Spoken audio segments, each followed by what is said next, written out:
For a written transcript of this meeting, or if you need reasonable accommodations, including this communication in an alternative format due to disability, please contact the Clerk to the Commission's office at 404-612-8232.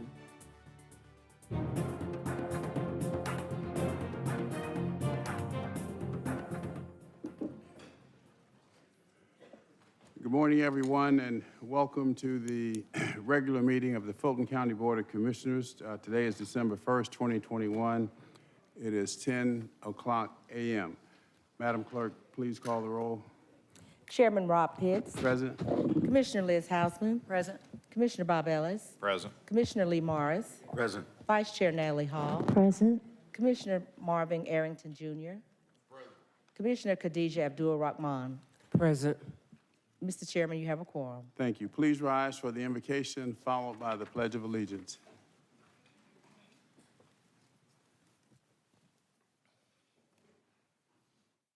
Let us pray. Almighty God, we are grateful for this day, for your grace and mercy upon our lives. We pray now your peace and your power upon all those who are present. Continue now to give our leaders your strength and your direction. It is in your name that we humbly pray. Amen. Amen. I pledge allegiance to the flag of the United States of America and to the republic for which it stands, one nation, under God, indivisible, with liberty and justice for all. Thank you. Madam Clerk. On page 2, consent agenda. 21-0924, adoption of the consent agenda. All matters listed on the consent agenda are considered routine by the County Commission and will be enacted by one motion. No separate discussion will take place on these items. If discussion of any consent agenda item is desired, the item will be moved to the regular meeting agenda for separate consideration. Nothing from you. Commissioners, anything on the consent agenda to be removed or nothing? All right, I'll entertain a motion to, actually, there's a motion to approve by Commissioner Ellis, seconded by Commissioner Hausman. Let's vote, please. And the vote is open. And the motion passes, 6 yeas, 0 nays. Bottom of page 5, regular meeting agenda. 21-0943, adoption of the regular meeting agenda. All right, anything on the changes? All right, none. Is there a motion? The motion to approve by Commissioner Ellis. Is there a second to approve the agenda? Seconded by Commissioner Abdul Rahman. Please vote.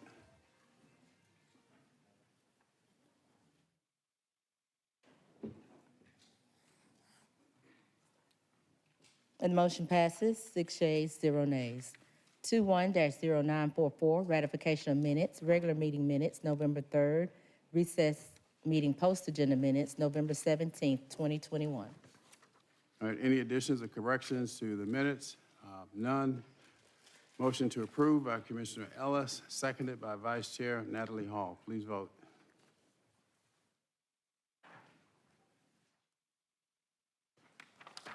And the motion passes unanimously.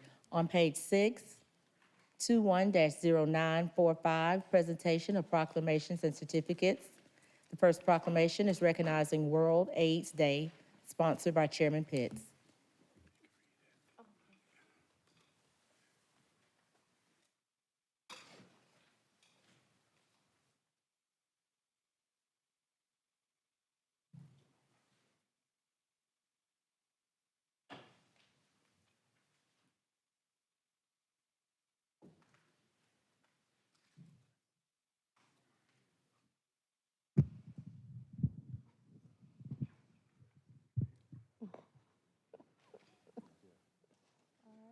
Come on, Jeff.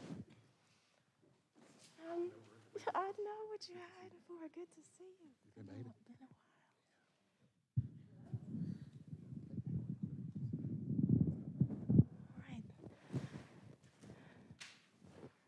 while. All right.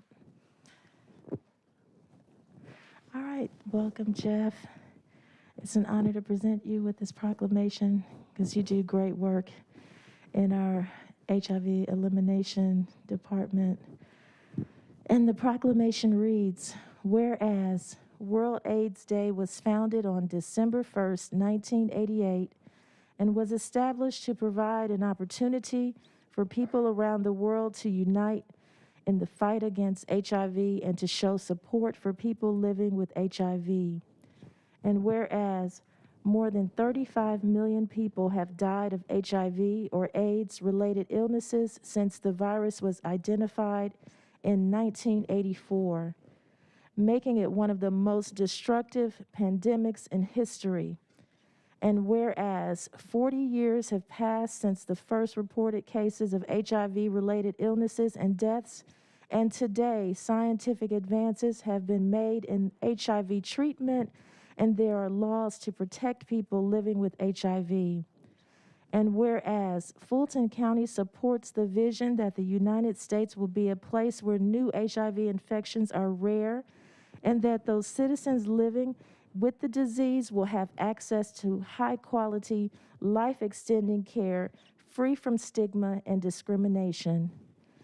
And now, therefore, be it resolved that the Fulton County Board of Commissioners encourages citizens to take action by getting tested and supports those citizens currently living with the disease, and does hereby proclaim Wednesday, December 1st, 2021, as World AIDS Day in Fulton County, Georgia. Congratulations.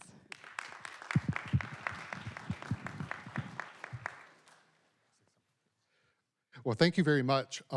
World AIDS Day takes place on December the 1st every year to remind people that people are still living with HIV disease and that the epidemic has not gone away.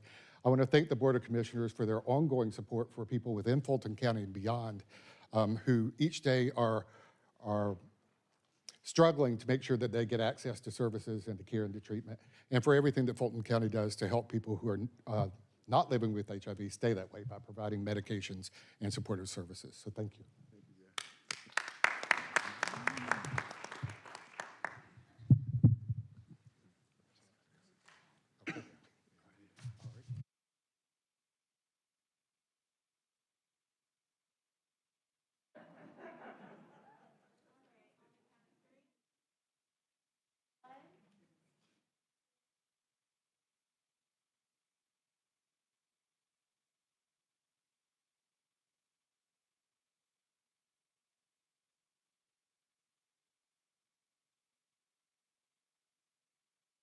The next proclamation is recognizing Scars of Survival Appreciation Day, sponsored by Commissioner Arrington.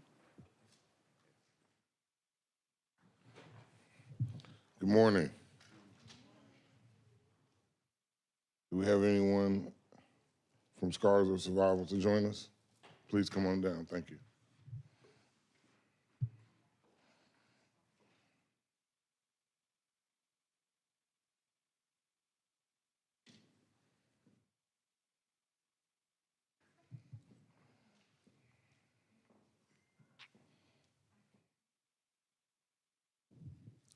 Good morning. Thank you for joining us. Okay. Well, welcome. Well, come on. We'll go right ahead. And the proclamation reads as follows. Whereas Scars of Survival Magazine, LLC, was founded by Sathya Calendar as part of Scars of Survival Incorporated and is a nationally recognized resource for survivors of domestic violence. Sathya is a survivor of domestic violence and founded the magazine to share stories of victory in an effort to encourage other victims to overcome the perils of domestic violence. And whereas Scars of Survival magazine is committed to inspiring men and women around the world to share their stories and help them survive, heal, and thrive after domestic violence. And whereas Scars of Survival magazine is a monthly publication and is distributed monthly with Books A Million and Barnes & Noble bookstores and has subscribers all over the world. Now, therefore, be it resolved that the Fulton County Board of Commissioners recognizes Sathya Calendar for her tireless advocacy for survivors of domestic violence and does hereby proclaim today, Wednesday, December 1st, 2021, as Scars of Survival Appreciation Day in Fulton County.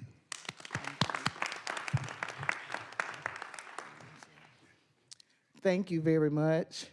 Sathia is on her way in. I'm Shamika Chappelle, her assistant. Also, I'm one of the contributing writers for Scars of Survival magazine because myself, I'm a survivor of domestic violence. I don't consider myself a victim. Victims are no longer here to tell the story, but we have survived to tell it. When she started on last year, I wrote for the first 5 articles, stories of inspiration, encouragement. We're given hope. I'm thankful inside the magazine that there is an action plan for anyone that's trying to come out of domestic violence situation. It was not only founded for us as women, but men have been on the cover and told their stories as well. We have also had children that have told their stories. So it's just not aimed at one particular person, but for us as a whole, because it just don't stop with us as women. Others go through it as well. So I'm happy to be here today to accept this on her behalf, and we'll be giving it to her when she comes in. So I truly thank everyone for this opportunity.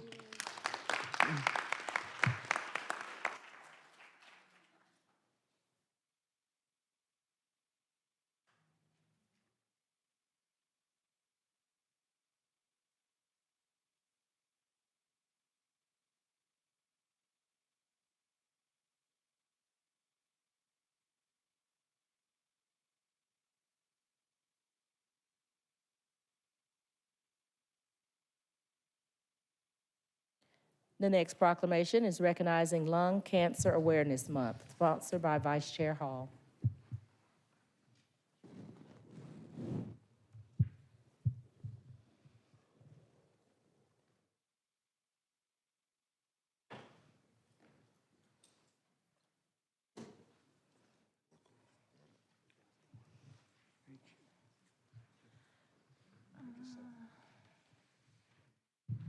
Is she coming? Is she? Oh, okay. It is an honor to present this proclamation to Chris.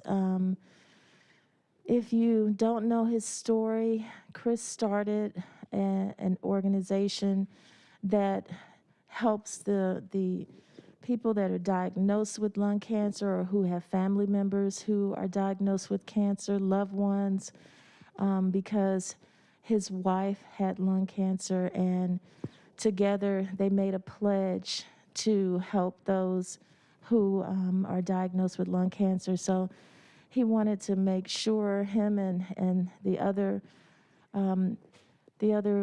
people who have lung cancer wanted to make sure that we honored Lung Cancer Awareness Month. And the proclamation reads, whereas lung cancer is the leading cause of cancer deaths in Georgia, and in 2020, 1 in 4 cancer deaths in men and 1 in 5 cancer deaths in women were due to lung cancer. And according to the American Cancer Society, nearly 237,000 Americans will be newly diagnosed with lung cancer in 2021. And an estimated 7,250 Georgians will be diagnosed with the disease. And whereas lung cancer remains the least federally funded of the top cancers, with an estimated 132,000 lung cancer deaths expected in 2021 in the United States, accounting for nearly 27% of all cancer deaths nationwide. And whereas lung cancer is the leading cause of cancer deaths in the United States, where more people will die from lung cancer than breast, colon, prostate, kidney, and melanoma combined. And whereas the lung cancer community, made up of thoracic oncologists and the multidisciplinary teams of medical professionals, patients, survivors, researchers, care partners, and advocates, are working toward enhanced early screening, more clinical trials, and treatment options. And the goal is to make lung cancer a curable chronic disease by providing enhanced screening, prevention education, increased research funding, access to clinical trials, and the eradication of this disease. Now therefore be it resolved that the Fulton County Board of Commissioners support the efforts of the American Cancer Society and the healthcare community in their efforts to find a cure for lung cancer, and does hereby proclaim the month of November 2021 as Lung Cancer Awareness Month in Fulton County, Georgia. Thank you, Chris, for all your work.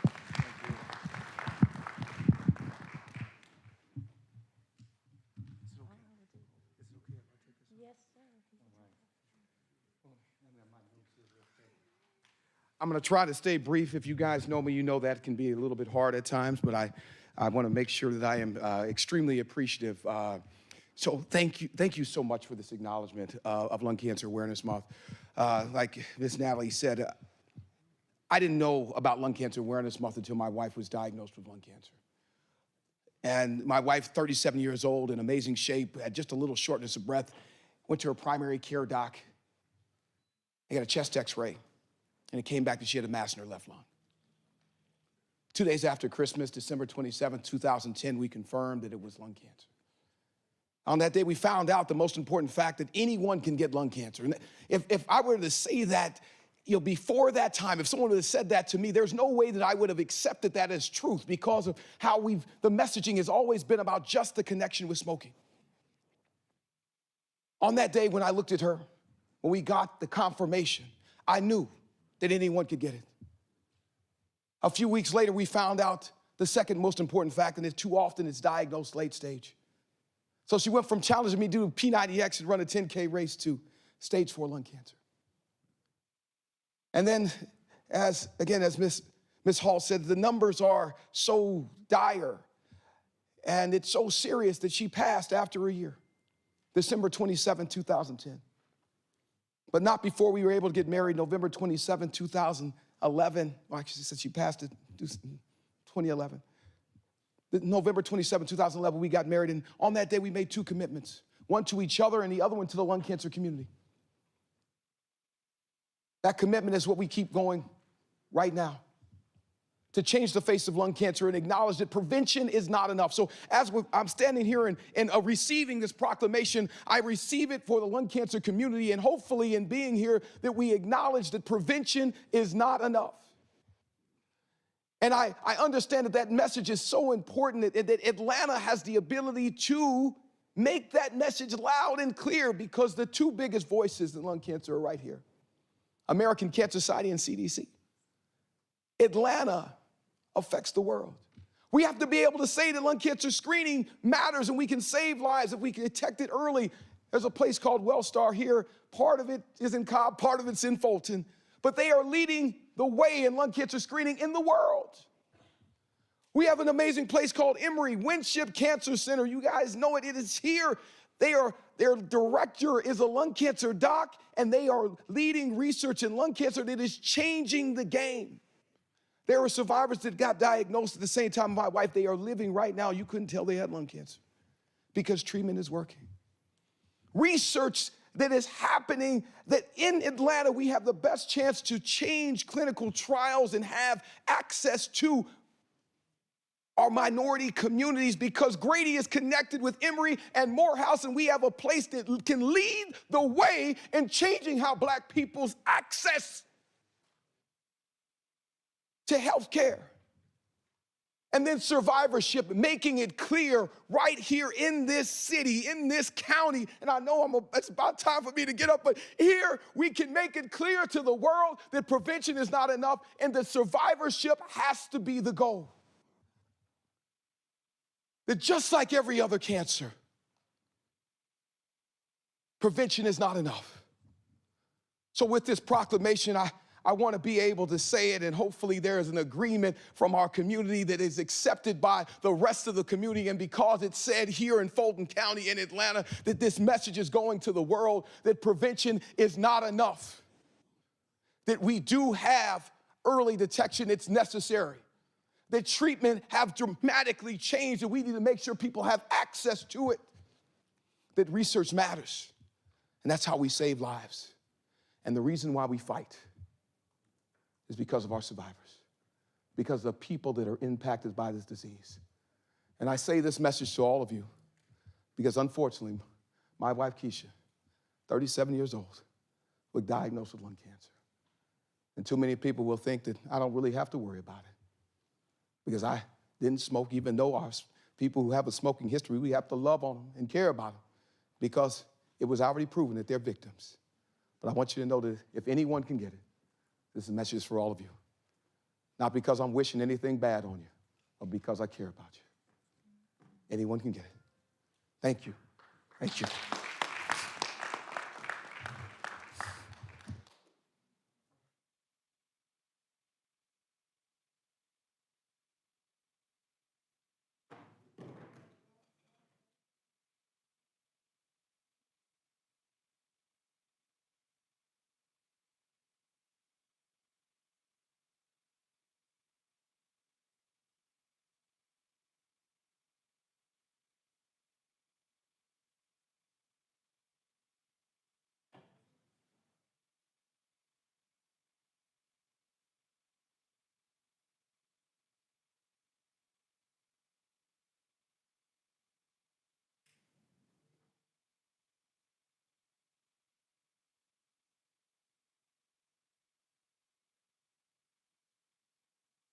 All right, well, I guess I'll use this one.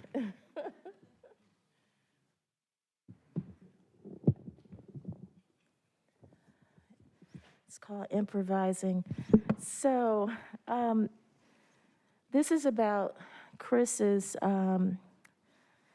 foundation, and it reads, whereas Team Draft is an initiative of the Chris Draft Family Foundation created by Chris Draft and Lakeisha Rutledge Draft on their wedding day, November 27th, 2011, as a national campaign to change the face of lung cancer. And Team Draft is dedicated to raising awareness that anyone can develop lung cancer and acknowledging that more than 60% of lung cancers are diagnosed in people who never smoked or have quit smoking, with approximately 20,000 to 30,000 people who never smoked being diagnosed each year. And whereas lung cancer is the leading cause of cancer deaths in the United States, where more people will die from lung cancer than breast, colon, prostate, kidney, and melanoma combined. And whereas Team Draft's annual Lung Cancer Survivors Super Bowl Challenge has built a committed group of survivor advocates willing to share their stories and raise funding for lung cancer organizations and treatment centers across North America. And whereas Team Draft's Survivor at Every Stadium initiative identifies survivor advocates who choose to stand up for millions of people living or will be diagnosed with lung cancer and provides them with the opportunity to share their stories at NFL, NBA, MLS, NHL, and college football games. And whereas Team Draft now partners with hundreds of cancer centers and cancer survivors to support patients, raise money, and bring awareness to lung cancer, understanding that early detection, treatment, research, and survivorship matter.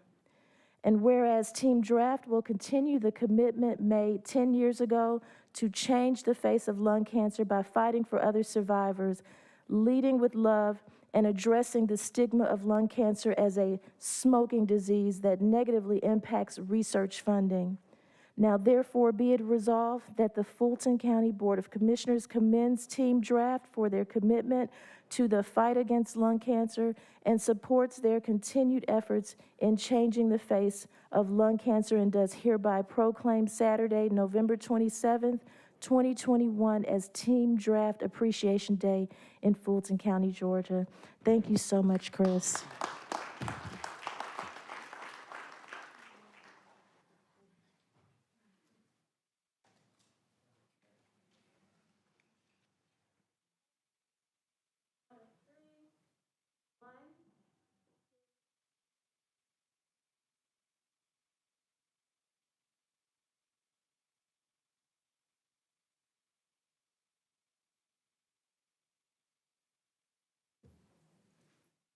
The last proclamation is recognizing Quest Community Development Appreciation Day, sponsored by Vice Chair Hall.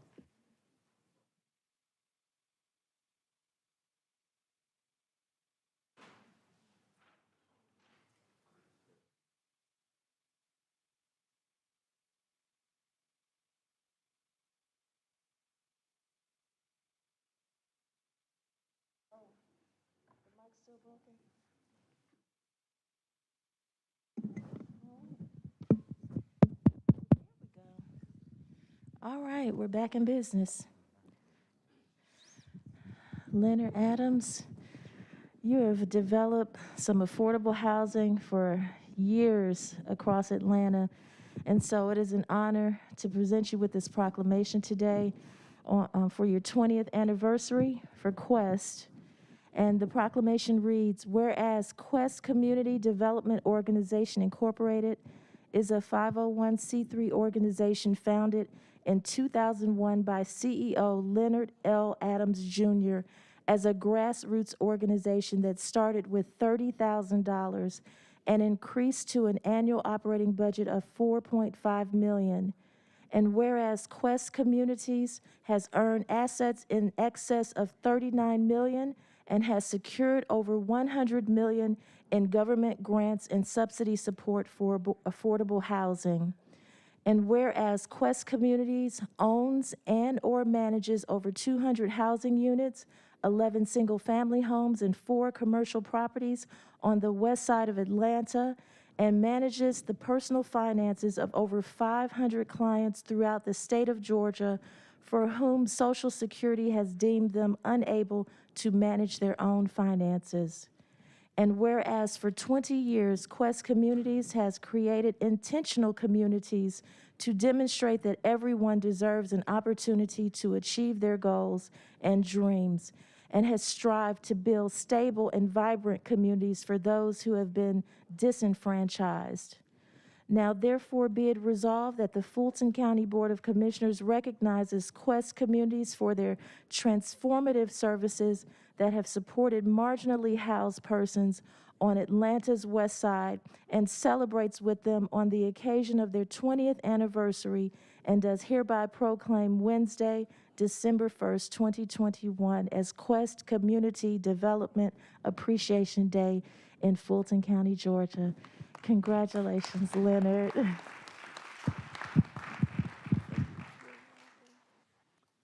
Thank you, Commissioner Hall. And I want to thank Fulton County in large for a long-term partnership. We received our first grant from Fulton County, I believe, in 2002. So we've had a long-term relationship. Okay. We've had a long-term relationship with Fulton County. So I just want to thank Fulton County for being committed to serving and supporting nonprofits, particularly those who serve vulnerable populations.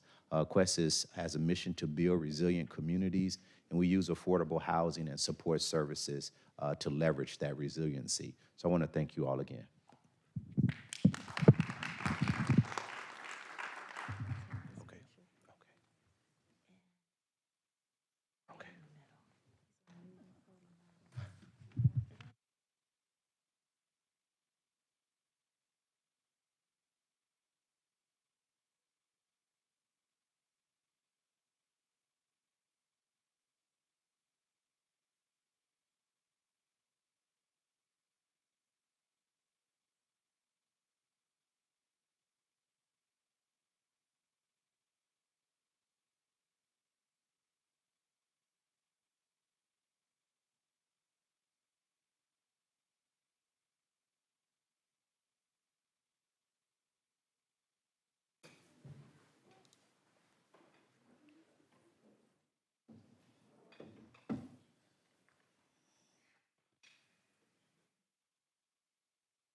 Madam Clerk.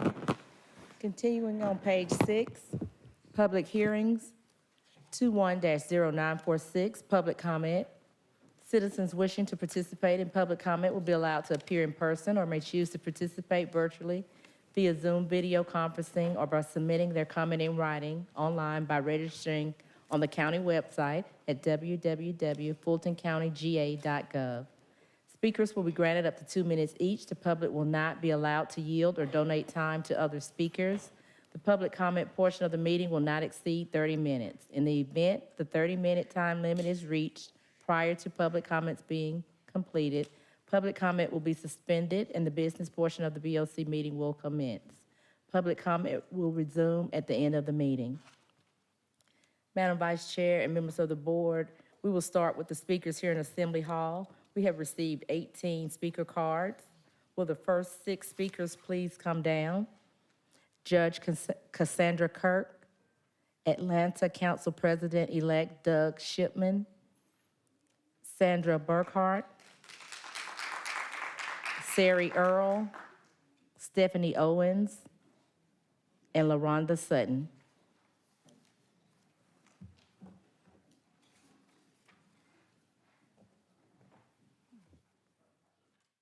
Good morning, Madam Vice Chair and members of the Board of Commission. This morning, I simply come to say thank you. I know it's an odd one, right? Thank you for your approval of the raises for our judges under Option 1. Thank you for extending the rental assistance program to outside of our landlord-tenant courtrooms. Thank you for the team assembled and approved to distribute the ORCA funds. Yesterday, I shared with you all a memo to status your magistrate court so that you can see the progress that we are making thanks to your generosity. And as you know, Magistrate Court began 2020 with a statewide recognition of our 3-year case closure rate. And then COVID hit, and we were all in the same boat. But as a result of your generosity, we have 6 JAs to support our 30 judges. We have 2 staff attorneys, and we have 2 case specialists to help us monitor and manage our 80,000 case filings. I shared with you all our 2019, 2020, and 2021 case filings, case closure rate as of November 29, 2021. In most case types, we, the Magistrate Court, are actually presiding over 2021 cases. That's in large part thanks to you all. To assist our case management and efficiency, and again, thanks to you, we have dedicated 1 staff attorney to assist and provide support to our external customers. She is going to guide and manage a team of law students from Emory University and John Marshall, and what they are going to do is help us manage our high-volume garnishment cases, our small claims cases, and our warrant applications cases. So thanks to Dean Sheffy and Dean Bridget Ortega, as well as our team of judges and interns who make our REACH Clinic a reality, it is really thanks to you all who provided the financial support for us to continue to support our community. And as I said this morning, I simply wanted to come and say thank you. Thank you again for supporting your Magistrate Court. Thank you.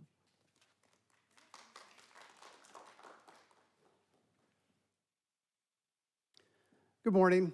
I'm Doug Shipman, and as of last night, I have Chairman Pitt's old job at the City of Atlanta. I'm a little sleep deprived, but I wanted to make a point to come to this meeting this morning. I knocked on a lot of doors in the City of Atlanta, many of them in Fulton County, and so many citizens said to me, I want to see great relationships between the city and the county. I want to see more collaboration. I want to see everybody work together. And so I simply wanted to come here this morning and say, I am personally committing to you over the next 4 years to build great relationships before we need them, and to work with all of the Atlanta City Council members, many of whom will be new, to build even better relationships between the city and the county in all the ways that we can collaborate around the arts and health and housing and making sure that we have an incredible community. I look forward to working with each and every one of you, and thank you so much for building a great future together. Good morning.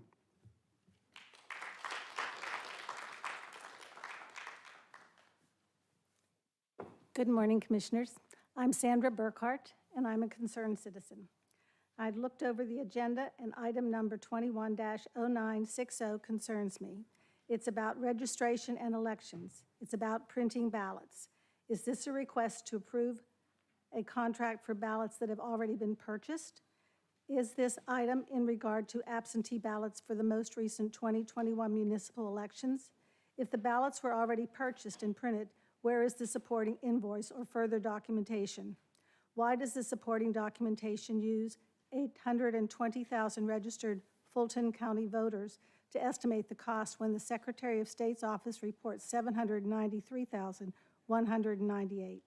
Where is the line item for pre-filed test ballots that amounts to 41,000 ballots? The same line item amounts for the actual early voting ballots.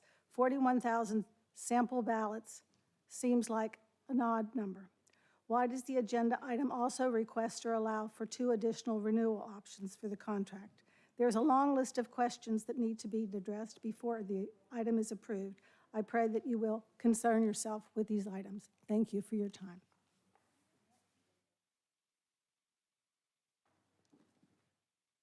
Good morning, Board of Commissioners. Thank you for letting us speak. We're here on behalf of the Atlanta Jewish Film Festival. My name is Sari Earl. I have the privilege of being the president of the Atlanta Jewish Film Festival.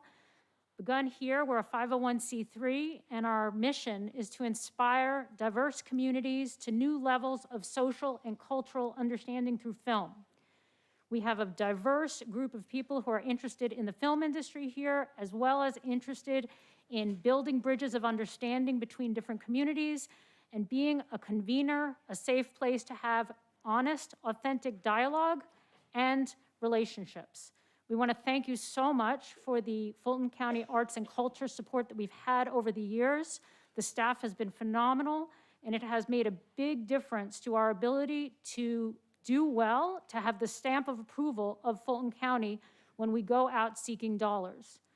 The money that we get helps us keep the prices of our tickets low so that there is no barrier for anyone to attend the Atlanta Jewish Film Festival.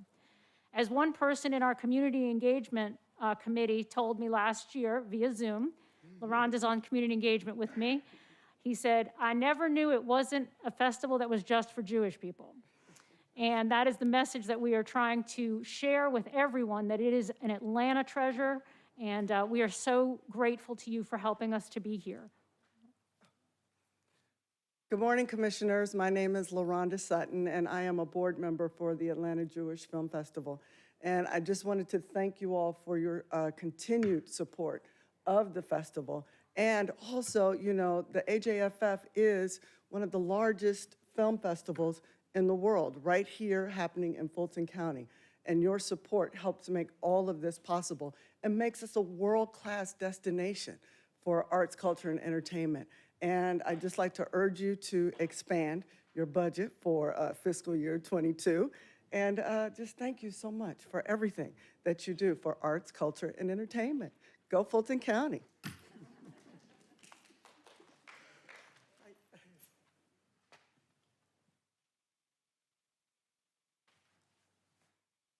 Good morning. My name is Stephanie Owens, and I serve as the Executive Director for MBAF. And on behalf of MBAF's Board of Directors and staff, I'm here today to just also express our sincere gratitude for all of you and for your support of our programming over the past 3 decades and your continuous commitment to the arts community. The past couple of years have been challenging for us all, and without your support, we would not have been able to continue to offer quality youth arts education programs for over 1,000 students to date, as well as public programs in person and virtual for Fulton County citizens, for over 2,700 of them this year alone, as well as providing artistic development opportunities for emerging artists, at least 80 this year.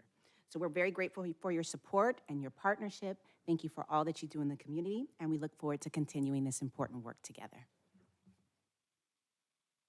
Good morning. My name is Judy Hannon-Kratt, and it's been my honor to work with the National Black Arts Festival. Now I'm in my 24th year.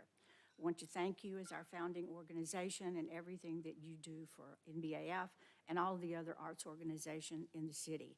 It really takes a strong arts community to have a truly vibrant county and a truly vibrant cities within that county. So we encourage you to continue the support of arts. It's not only for our pleasure, enjoyment, healing, bringing community together, but it's a huge economic generator. So we thank you for everything that you do for all of us. Thank you. The next 6 speakers, please come down. Charmaine Minifield, Calandra Smith, Jasmine Martinez, Amy Uphughes, Lucia Frazier, and Lyndon Birch.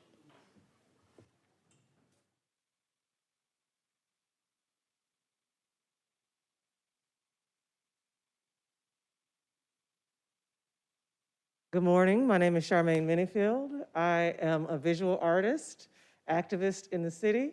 I have worked for the county in the arts department for many years. I recently was the curator of the City of Atlanta's Elevate Festival that stretched over 8 weeks in 8 zones around the city. And I stand here today to encourage a continued support in the arts as an investment in what can be the driver of economic stimulation in our city, in our county.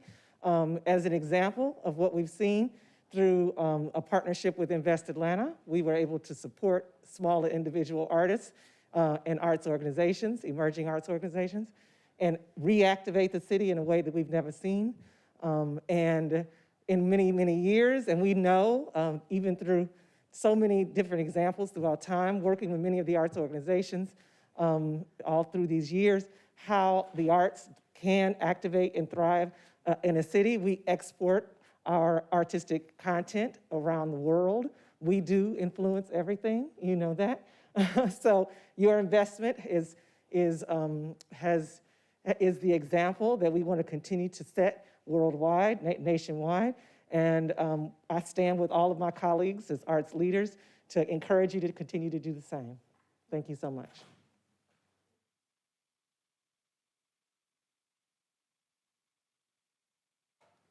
Hi, everyone. My name is Jasmine Martinez, and I'm excited to be here on behalf of Horizon Theater to speak about the impact the arts have had on me personally, as well as the community at large. As a performing artist myself, I could speak for hours on how the arts have shaped my life and overall purpose, but lucky for you all, I only have 2 minutes, so here goes nothing. Creativity continues to be a huge part of my life. I've always loved the possibilities of making something out of nothing or even creating my own parameters when writing a new song or story that could resonate with others who have had similar experiences. I appreciate art in all forms, and I've always known that in order for me to make my greatest impact, I would have to work with an arts organization that aligns with my passions, and that has led me to my new role in development at Horizon Theater. Our mission at Horizon has always been to connect people, inspire hope, and promote positive change through the stories of our times. And although this last year and a half has devastated our industry, our organization has responded to the urgency of 2020 and 2021 with a new initiative that centers on the voices of Atlanta by creating more opportunities for Black artists within our community.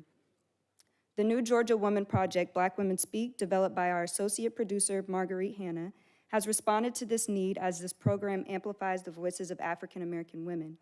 Horizon's Black Women Speak project is increasing the canon of plays by Black women by developing 9 new plays written by 9 Black female playwrights based on virtual interviews with over 100 African American women of Atlanta. The arts are an important part of Fulton County's brand, attracting residents, businesses, and investors. The arts are also a major employer and economic engine for the county, and it's important to understand that an investment in the arts is an investment in small businesses, our youth, artists, and community. 12 seconds. One more time. That's time. Not 7 seconds. Huh? I'm sorry, I can't hear you. When the time gets to 15 seconds, I'll let you know so that you know that you only have 15 more seconds to go.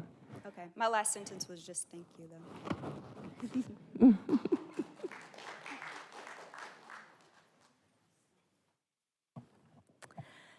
Good morning. My name is Amy Uphues, and I would like to address the many months that I have been coming down to these meetings to voice my concerns regarding the many failures of the 2020 election and your obligation to the people of Fulton County to audit the election and prove that there was no fraud. Chairman Pitts saying that there is no fraud just won't do it, especially when he makes public statements such as this. Not from any wrongdoing on his part, but there are the naysayers out there who are going to continue to criticize Fulton County no matter what we do. Because, you've heard me say this before, why? We delivered President Biden, we delivered Senator Warnock, we delivered Senator Ossoff, and we, in all probability, will deliver Senator Warnock again in 2022. So we'll see what happens in 2024. But What exactly do you mean by we delivered President Biden, Senator Warnock, and Senator Ossoff, and we will likely deliver Warnock in 2022? Newsflash, Mr. Pitts, that's not your job description or that of the election board. How exactly are you able to foresee the outcome of a future election? How exactly do you deliver a candidate? Statements like that are exact reason why we demand a full forensic audit of the 2020 election. And the reason we keep showing up to remind you that you work for us. You say, trust me, it was fair. I say, trust but verify. Show us the evidence. Truthful people have nothing to hide, plain and simple. Support a full forensic audit of the 2020 election, of the entire ballot. This is about election integrity, of which Fulton County has demonstrated that it has none, which is why Georgia cities no longer wish to be associated with Fulton County elections and if looking forward to running their own elections in the future. Fulton County has lost the trust of the people it serves.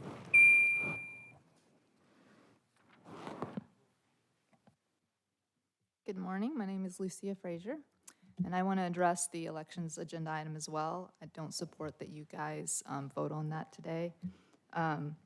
This year has been just municipal elections, and even as a poll watcher, I've watched tons of money being wasted. There's like 12 BMDs at every location, 8 to 12 people. We don't need all that. We could have gotten away with like 4 BMDs and 4 people. And so the financial practices also of the elections group, we all have seen with the audit, are not good. So allocating more money is not responsible. And so I guess I advise you to just not vote on this item today or get more information on it, all the questions that were posed to you earlier, and find out what is it really about. And well, just I think that there's a lot of money being spent that we don't really know how it's being spent. So that's it. Thank you.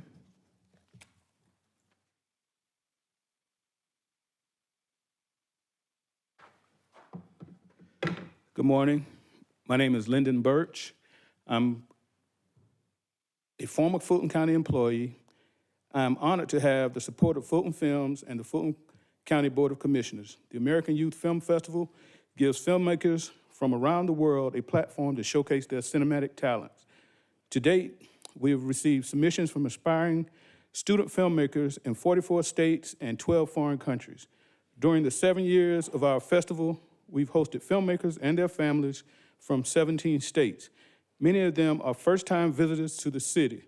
Again, we want to say thank you for your continued support of the American Youth Film Festival, and we welcome your support in our new youth initiative, Shoot Film, Not Guns, Anti-Bullying, Stop the Violence Youth Initiative. Thank you. And I have an award for Fulton Films, and each one of the commissioners will get a thank you plaque for your continued support. It'll be delivered to you by the Fulton Films office. Thank you. The next 6 speakers, please come down. Rodney Simpson, Matt Rosenzak, Curtis King, Myrna Clayton, Maggie Goldman, and Natalie Holly Purvance.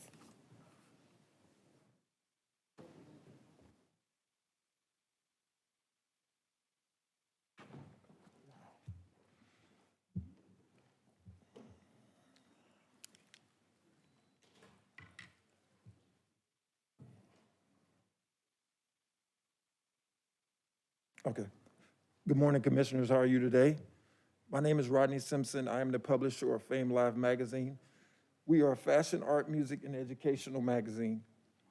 I think that by you guys continuing to increase funding for the Fulton County Arts Grants and revitalizing the Westside Arts Center, you effectively position the kids of that community to look outside of their hood and understand the world is truly theirs. That they can have anything they want as long as they are creative and they apply themselves. That's all. Thank you.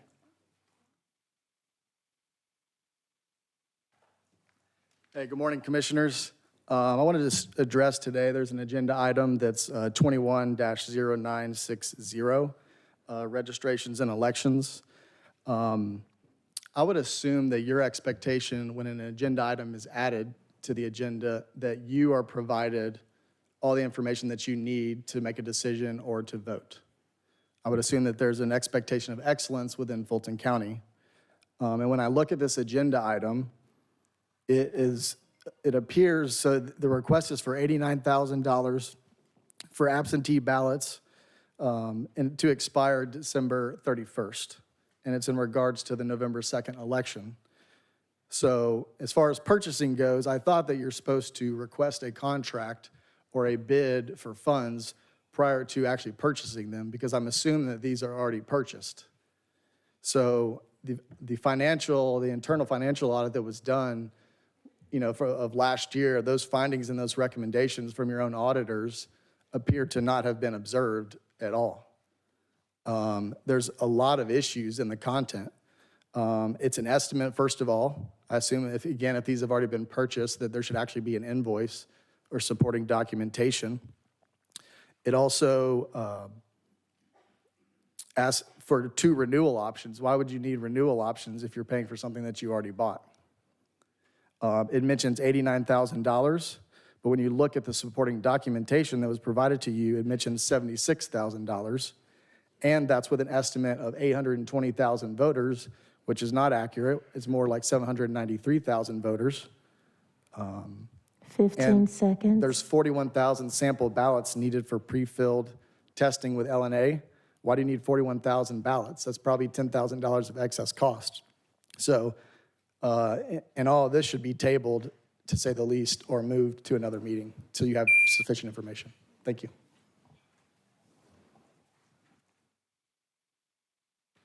Good morning. I'm Curtis King. I am an arts professional and consumer. I want to commend the Fulton County Commissioners for your consistency of support of the arts. I heard about you actually 30 years ago before I moved to the area, and I was impressed, and I didn't know that I'd get a chance to be a part of the community that you support. And so I'm excited to be here and very thankful for your consistency. I've worked at several of the theater companies here as community relations director, so I've been all around the community to get a chance to meet people who are benefiting from what you are offering. So I want to commend you on that. I'm in the process of starting a nonprofit organization that will connect the formerly incarcerated and others impacted by the justice system with the arts. And it is a natural fit that I look for a place here in Fulton County. So I'm excited to move forward on that. I want to encourage you, just continue as you have and look at other opportunities. Want to encourage the renovation of the West End Performing Arts, West End Arts Center, as well as just know that you are making a difference, that there are people who will never get a chance to stand in front of you and say thank you. And so I won't be bold enough to say I'm thanking you on behalf of all those people, but just know that I represent more than myself when I say thank you.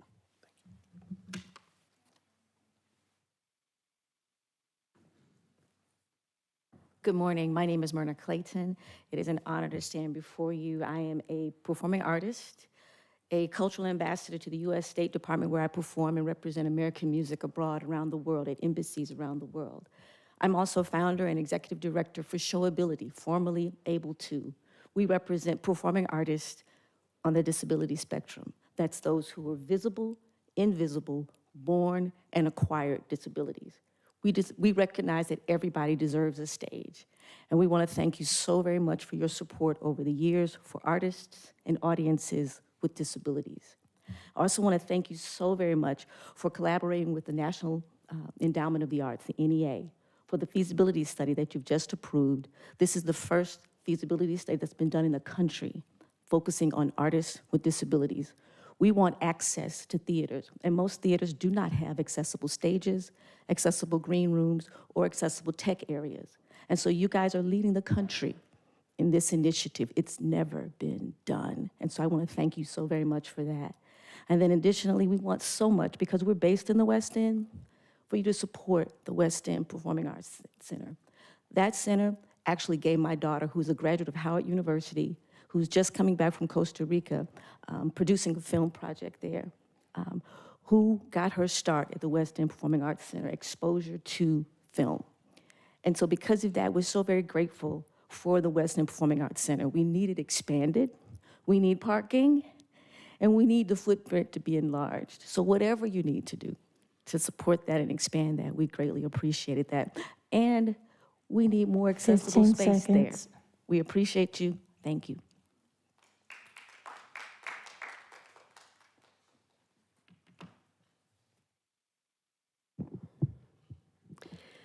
My name is Maggie Goldman. I'm a resident in Johns Creek, District 1. I've been trying to figure out how much and in which ways we spend money funding to alleviate homelessness in Fulton. I did discover that homelessness is under the Community Development Department. On the 2022 proposed budget, there is zero indication of any money spent on homelessness, just some of community development categories. So I went to go look at the 2021 adopted budget book for reference. I'm searching homeless, trying to find items pertaining to it.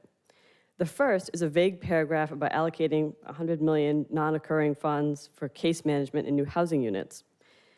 Seems like maybe there's some funding to help get some federal matching funds, about $325,000.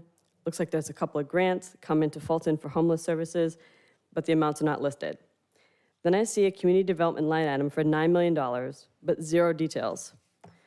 Looking for more details, I find homelessness services, permanent housing for $669,000, and some other general community development categories. For each of these listed, there is simply an operating amount and a personnel amount, but it does not have any line item describing how the funds are spent. That's it, nothing else. Nothing that separates what Fulton spends on homelessness of the general fund and what comes in as a pass-through grant. Is Fulton administrating any of these homelessness programs or contracting with nonprofits? If so, which nonprofits and how much funding does each receive? There are a few behavioral health key performance indicators, but none about homelessness services. How are we evaluating our homelessness programming with no key performance indicators? 15 seconds. Why doesn't the budget include all of the contracted outside groups and nonprofits? The 2021 adopted budget book is 439 pages and has a lot of repetition, yet no line item budget. We want to know exactly what the funds are going to for various programs, and we want to know how much of that funding is a pass-through.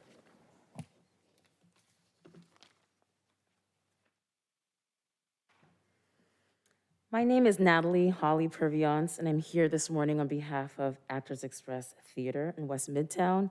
We are a theater that challenges and reflects contemporary human experiences in an inclusive environment. We seek to jumpstart individual transformations through the shared adventure of our live performances, which range from daringly provocative to audaciously hilarious. Driven by this mission, we consistently develop new talent, we push boundaries, and we encourage people to question their place in the world. Thank you so much for the funding that we've received, which has gone to support programs like our world-class intern program, which provides for the first time a stipend for early career artists, therefore removing the financial barrier that too often prevents artists in our community from progressing in their career trajectory. Funding like this helps us to nurture the careers of emerging writers through our new play development program. Playwrights who have workshopped and premiered plays at Actors Express have gone on to work not only at other theaters, but in film and on television shows, some of which have been produced right here in Atlanta. So thank you so much for your investment, which allows us to develop the talent and the artistry of Atlanta artists who are helping our city to become an artistic hub across disciplines. Thank you. Madam Vice Chair, members of the board, we have 3 Zoom speakers. Good morning, Commissioners. The first person to speak is Bridget Thorne.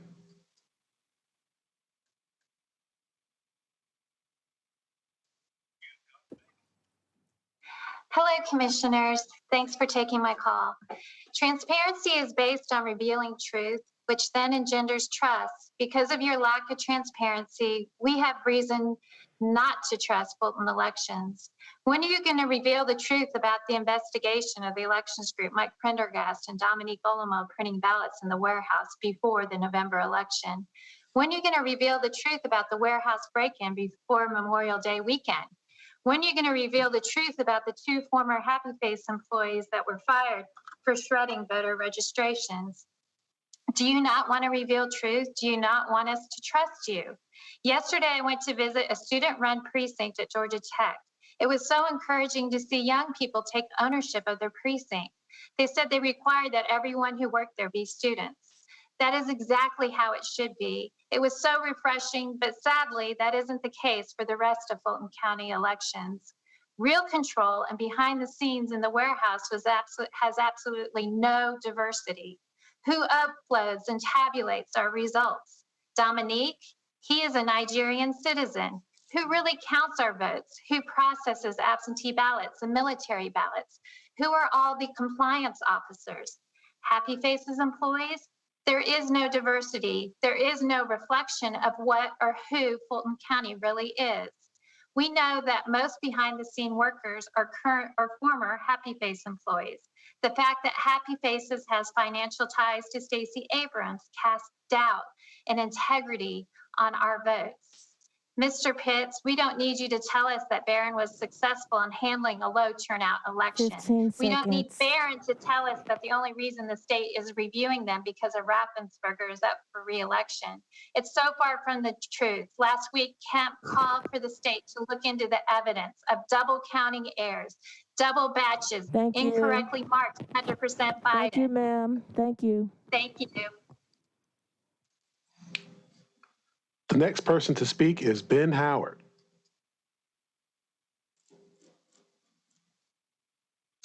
Thank you. Greetings, County Commissioners and staff, and special greetings to you citizens and voters of Fulton County watching and or listening to our government at work.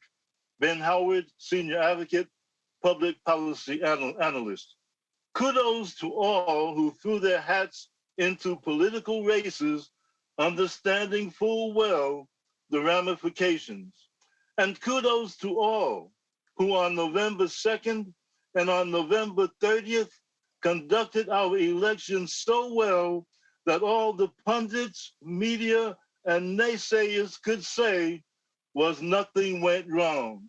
No, it's not that nothing went wrong.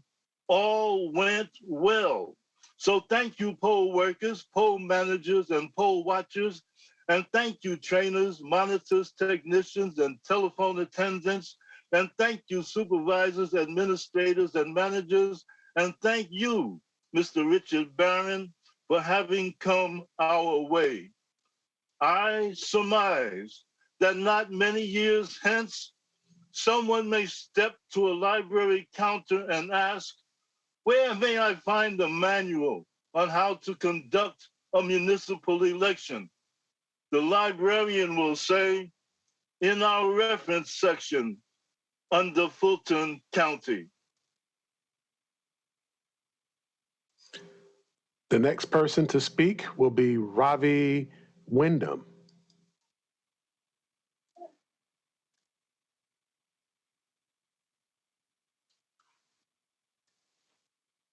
Ravi Wyndham, you have permission to speak. Good morning. I am Robbie Wyndham, as he said, and I am the program's consultant.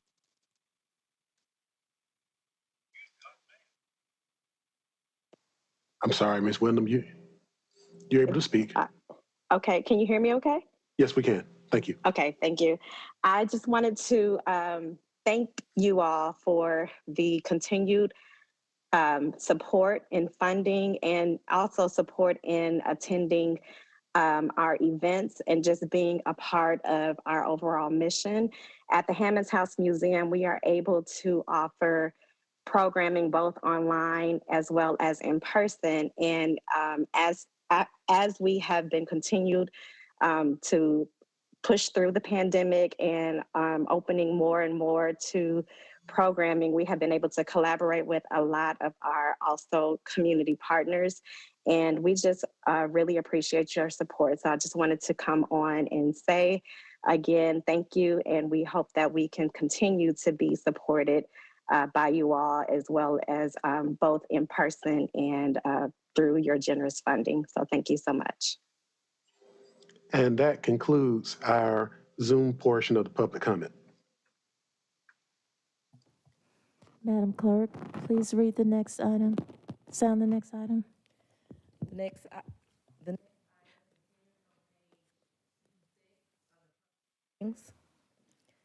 21-0947, Finance. Public hearing for the fiscal year 2022 proposed budget. We have received 9 speakers here in Assembly Hall to speak on the budget. The first 5 speakers, please come down. Eden Mew, Maggie Goldman, Ash Nash, Ann Dennington, and Chris Traff.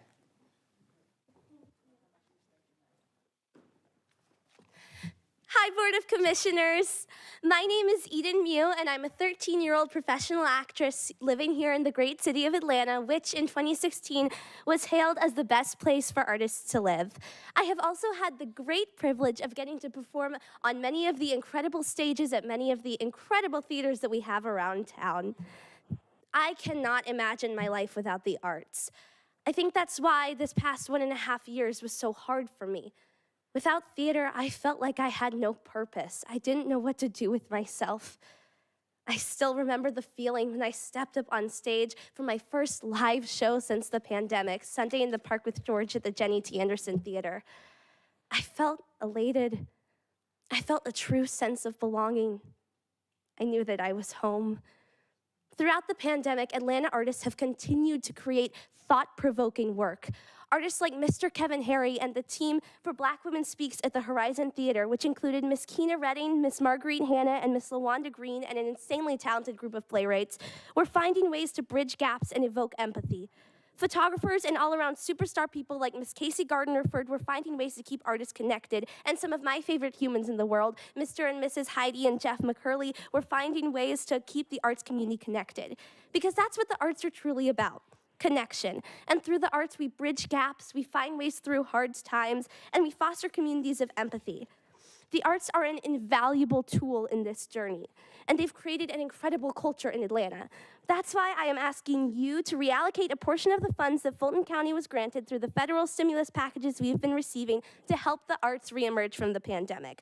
Not only are the arts so important to young people like me, thank you, but they are also irreplaceable and invaluable tools in the fight for unity and the journey to foster a culture of empathy. I'd like to really quick end on an abridged version of one of my favorite quotes about theater from none other than Miss Laura Gunderson, the most produced playwright in the nation, who happens to be homegrown right here in Atlanta.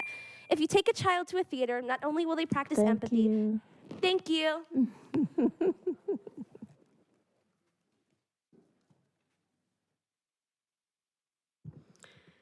My name is Maggie Goldman. I'm a resident in Johns Creek, District 1. I was looking to see what we spend on the animal shelter. I found a line, I think in a revenue section of the 2021 adopted budget book of $33.8 million for animal services. Do we really bring in that much through pet adoptions? Or do we have grants? How is that a revenue line? Then I saw in the 2022 proposed budget for animal control, which I assume is the animal shelter, of $4.1 million, which I assume is an expenditure. Yet when I refer back to the adopted budget book for 2021, I see animal control must be under emergency management, which is a total of $5.4 million. Looking further in that category, it appears the emergency management budget is split into 1.3 for emergency management and 4.1 for animal control. Then all it says is for spending that $4.1 million is $4 million for operating and $98,000 for personnel. There are literally no other details. What expenses come with operating the shelter? I know Lifeline manages the shelter, and they also fundraise. Do we pay them to manage it? Do they spend any of their money on the shelter? And why is Lifeline being forced to fundraise on the Fulton County Animal Services Facebook page for $15,000 to buy a new commercial washer-dryer for the pet laundry? I've seen posts as far back as June 28th asking folks to come pick up dirty pet laundry, clean it at home, and return it to the shelter. It seems from other posts they have been having their washer-dryer service since at least October, and on November 24th posted that they're finally going to have to buy a new industrial machine. Who is responsible for buying this machine, Fulton County or Lifeline? If it is Fulton County, why can't we move faster on this? I bet none of you have gone by the shelter, taken home pet laundry to clean, and brought it back, have you?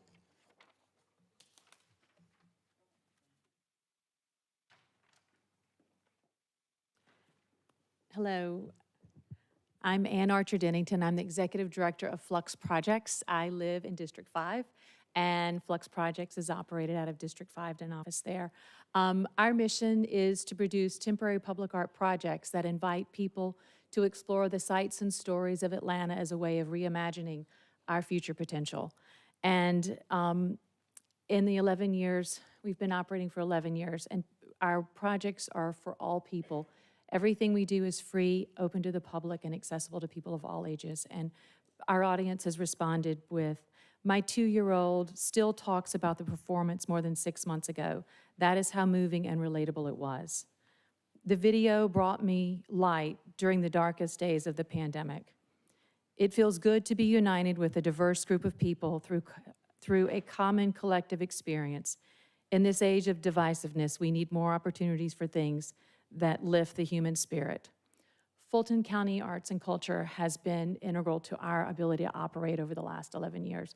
And I am so thrilled to have seen so many of my peers in speaking to you today, because Flux Projects is a vibrant nonprofit arts organization, but we are sustained not only by our funding, but by the other organizations with whom we get to collaborate and partner and support.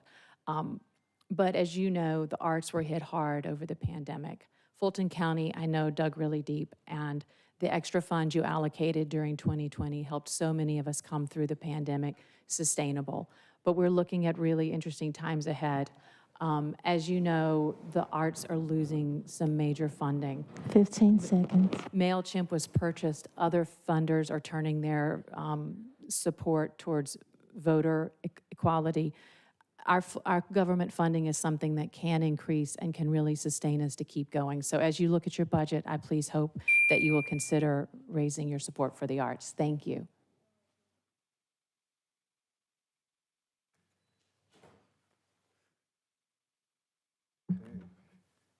Well, I'm Chris Draft, founder of the Chris Draft Family Foundation and co-founder of Team Draft.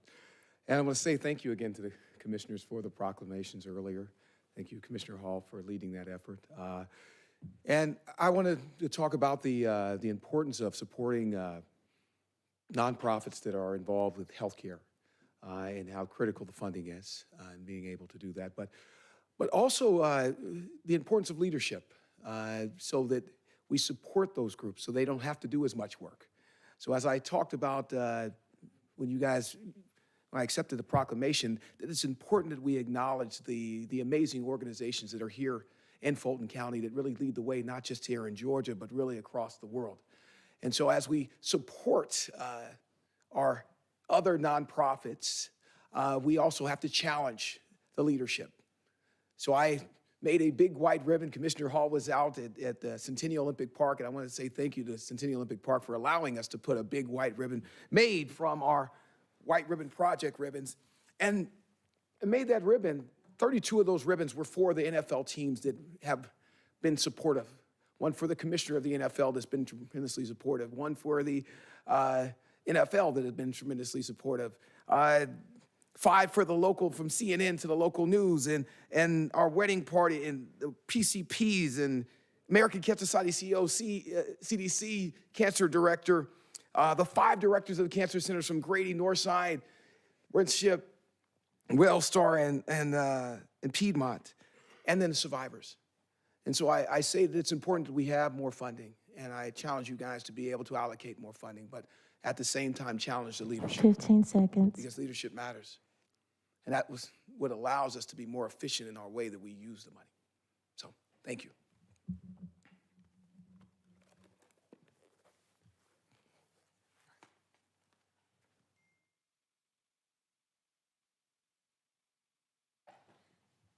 Greetings and good morning, commissioners. My name is Ash Nash. I'm the founder of Powerhouse Creative. I serve the community as a fine arts organizer, Black arts community activist, and consultant. I'm an executive board member of the African Diasporic Art Museum of Atlanta, and also a board member of, an executive board member of Mint Gallery, both located in the West End. I'm here to express my gratitude to the commissioners and new leadership of Fulton Public Art for raising the stakes and momentum in funding for the arts, not just in Atlanta, but all over Fulton County. In a city where costs of living and gentrification are steadily on the rise, I've created a holistic artist development residency program, which we've implemented at Mint Gallery, with a focus on financial literacy. And the goal is to spread that program throughout Fulton County. Atlanta benefits greatly from our creative culture and is internationally recognized, yet artists and gig workers are usually the last to receive funding funding support in budgets. While many will accept the notion that starving artists is just how it is, I challenge that. And the support of our commissioners and funding gives us hope that there is change there. So thank you, and we appreciate your funding support. And while I've yet to receive funding for any of my programming, 15 seconds. many of my fellow colleagues have received some as well. And we're looking to transition from an LLC to a social enterprise model and are looking forward to the next round of funding. Thank you. The next four speakers, please come down. Shanda Stevens Albright, Donna Watts Nunn, Leonard Adams, and Sue Ross.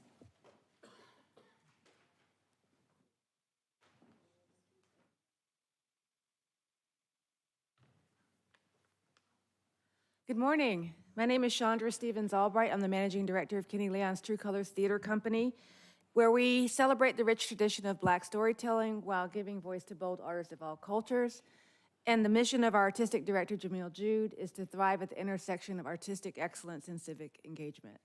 I'm here today to thank you so much for Fulton County's support. Over the last 18 months, we've been very pressed to try to get on stage with artistic excellence, and your funding has helped us provide virtual programming that has helped us continue to provide that artistic excellence and expand our civic activities to create valuable opportunities for open dialogue and forums on timely topics such as housing and voting. We appreciate all that you do, have done, and will continue to do to make our work possible. Thank you so much.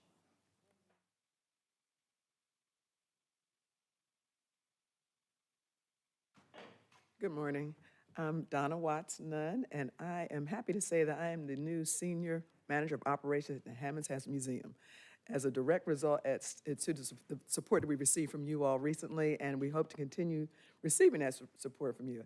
I have been at that institution for 6 years, and as you know, it's 33 years old, and in the 6 years that I've been there, this is the first time in a while we've been able to just breathe and prepare for the next year and not worry about how our funding is going to come in and how we're going to be able to do our programming. So I just want to say thank you. Thank you for having a spirit of equality. Thank you for being the leaders of arts funding in this town and in this county. And I just want to ask you to continue to do so. And I look forward to working with you, in the future. Thank you.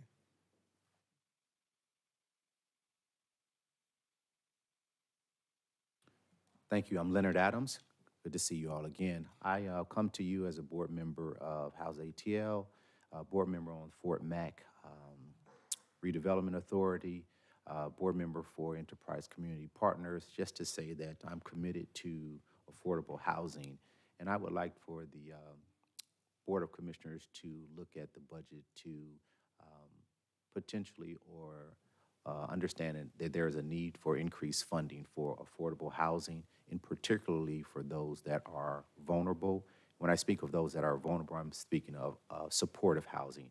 That is housing with the necessary services connected to that housing so that individuals could be stable. The funding tools that are out here now don't allow for 100% affordable housing and or a small percentage of supportive housing that is inside of the tax credit program. So I ask that Fulton County relook at the affordable housing portion, which you guys have funded in the past, for potentially increase there to vulnerable populations. And if we didn't learn anything from COVID, it is that our house has been asked to be everything to us. It has been asked to be our school, our workplace, our home, and even our hospitals in the beginning of COVID when they asked us to stay home. So I just wanted to champion the need for affordable housing with the caveat for supportive housing. Thank you.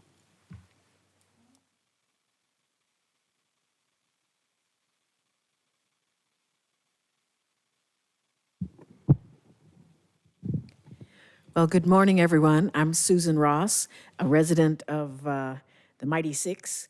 I'm pleased to greet many of my friends on the commission and colleagues that I've known through working in city government for many years.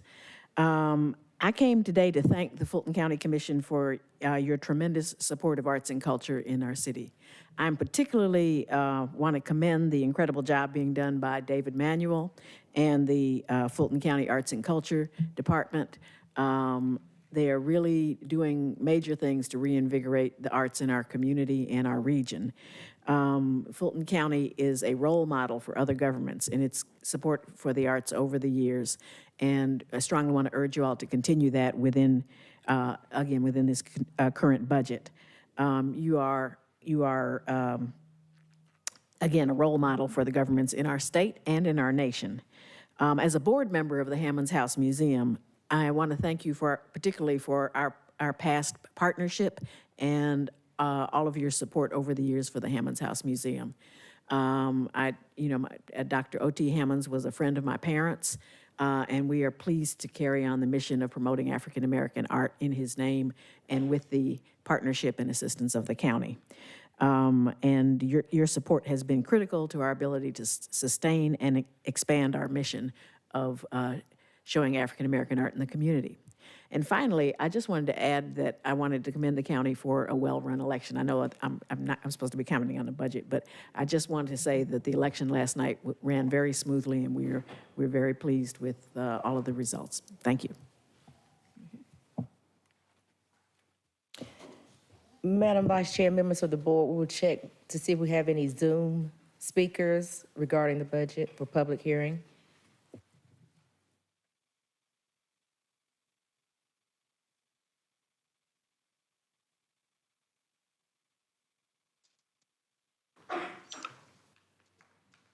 No further speakers. Thank you, Madam Clerk. Please sound the next item. Excuse me. There is one that's had her hand raised. Her name is Sheila Hamilton. Give me a second.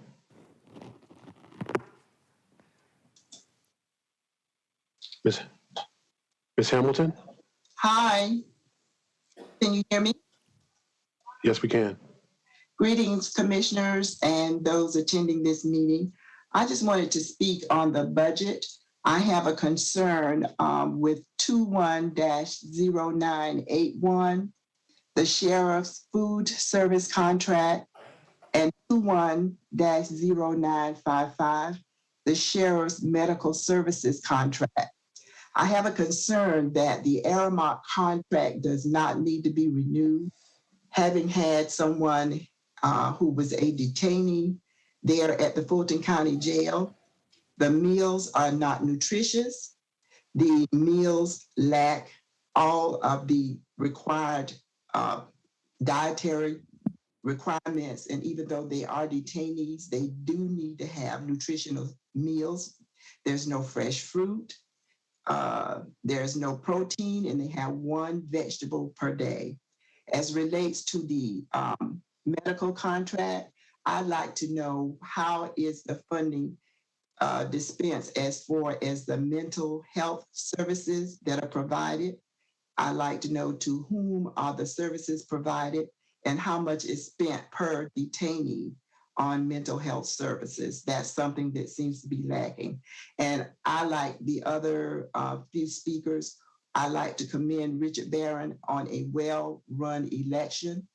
I appreciate what he's done. And as the naysayers go, these people's lives have been threatened. And I appreciate what Richard Barron and the Fulton County staff has done as far as our elections. Thank you for allowing me to speak. No further speakers. And the next one, we have one more, I believe, is Bridget Thorne.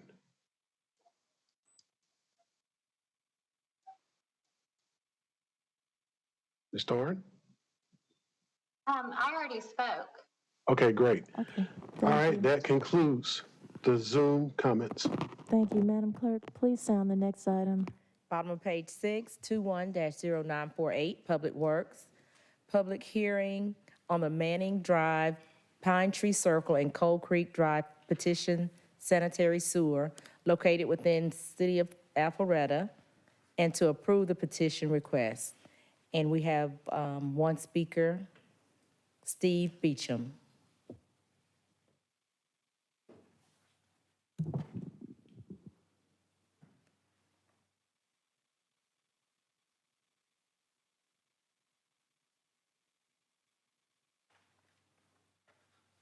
Thank you. I'll be very short. I just wanted to come down as a homeowner on Manning and tell you that we're excited about the possibility of sewer. So we hope you will pass that and give us the opportunity to have sewer on our street. Most of the other neighborhoods around us have sewer. We're an older neighborhood, and so it'd be very nice to have sewer. Thank you. All right, thank you. Any other speakers, Madam Clerk? No further speakers. All right. Commissioner Morris, you'd like to ask a question? Well, I believe this may be in Mr. Ellis's district, so I'll yield to him. Oh, he's going to yield to you. Maybe you were going to ask the same question. Do we need to vote on this? Yeah. Okay, that was my question. It says that a request to approve the petition. Yeah. Is this before us, Madam Clerk? Yes. If so, well, Bob has moved, I'll second. All right.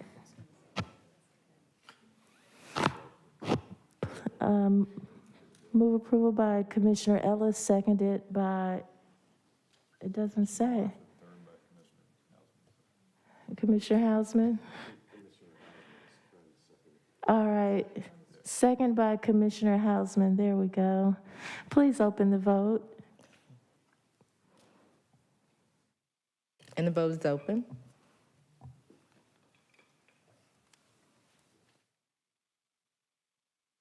And the motion passes, 5 yeas, 0 nays. Next item, Madam Clerk. On page 7, under Open and Responsible Government, 21-0949, Finance, request approval to renew existing contracts to provide annual audit services. Is there a motion? All right, motion to approve by Commissioner Morris, seconded by Commissioner Hausman. Please open the vote. And the vote is open.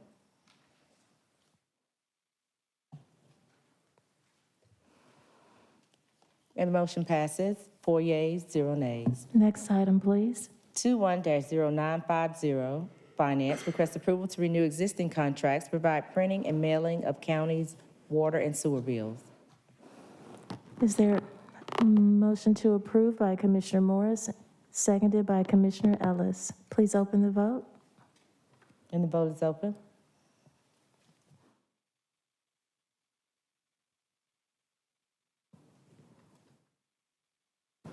Madam Clerk?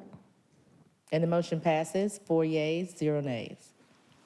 Under Next. arts, Go ahead. under arts and libraries, 21-0951, Real Estate and Asset Management, request approval to renew an existing contract to provide comprehensive operation, preventive, and corrective maintenance services for the Fulton County Jail and the Jail South Annex in Union City. Motion to approve by Commissioner Ellis. Is there a second? Seconded by Commissioner Arrington. Please open the vote. Oh, Commissioner Morris? Yeah, this is an awful lot of money, and it's a very significant increase, I think. Is someone available to tell us? Good morning, Commissioners. Joe Davis, Director of DREAM. Actually, Commissioner Morris, we have changed the format of the contract for the jail maintenance, provision of jail maintenance service. It's now a cost-plus contract. What you see before you in the amount of $5.2 million actually covers both facilities, not only the main jail at 901 Rice Street, but also the jail at Union City, which was previously under a different vendor. The actual expenditures for the 6-month term of the original contract came in at about $400,000 less than what we were tracking with the same time period last year. So we've actually seen some significant cost savings as a result of this new format. Okay. And I just note this is under arts and libraries. I'm not sure why that is, but that really doesn't matter.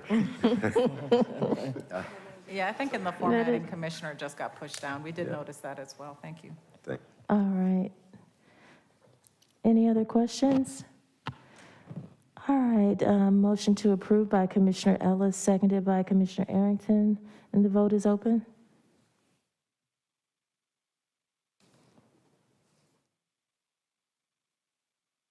And the motion passes, 4 yeas, 0 nays. 21-0952, Library requests approval to renew existing contracts to provide adult, young adult, and children's books and adult best-selling lease books. Commissioner Hausman has a question. Turn the mic on, thank you. Gail, I don't expect you to have an answer for this right now, but I do know that is you behind that mask, isn't it? Good to see you. I know you'd made some requests in the budget process for additional books and whatnot. I don't think it made it in. I am very interested in seeing that. So if you could get me that or get all of us that so we understand. I know that the demand is very high right now for our services. So if you could just provide that so that when we do actually make a decision on the budget that we understand what it is you've asked for. I'd like to know your wait list and those kind of details, how we're currently doing. I hear a lot from the community about waiting a long time to get certain things. So we want to make sure that with our beautiful buildings that we have the right resources inside the buildings for the community. So that question is really about that and not about this agenda item. Okay, thank you so much. Good morning, everyone. Gil Holloman, Library Director. That's very true, Commissioner Hausman. We're seeing a large uptick now in print resources being requested. So I will get that to you all. Yep, to the entire commission, please. Yes. Thank you. All of you. Thank you, Gil. I do want to just say that from my office, I did request to know how many books are leased per month in over a year's time and some other things. So, but I think your staff did respond, if I'm not mistaken. So that might also be something that will be helpful to Commissioner Hausman. Okay, Okay. will do. Thank you. And the motion is to approve by Commissioner Morris, seconded by Commissioner Arrington. Please open the vote.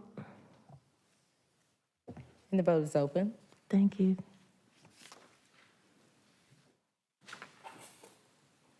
And the motion passes, 5 yeas, 0 nays.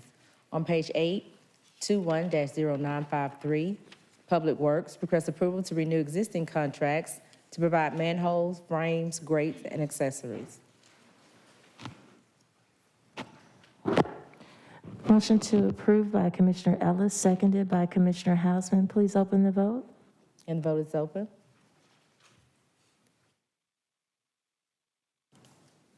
And the motion passes, 5 yeas, 0 nays.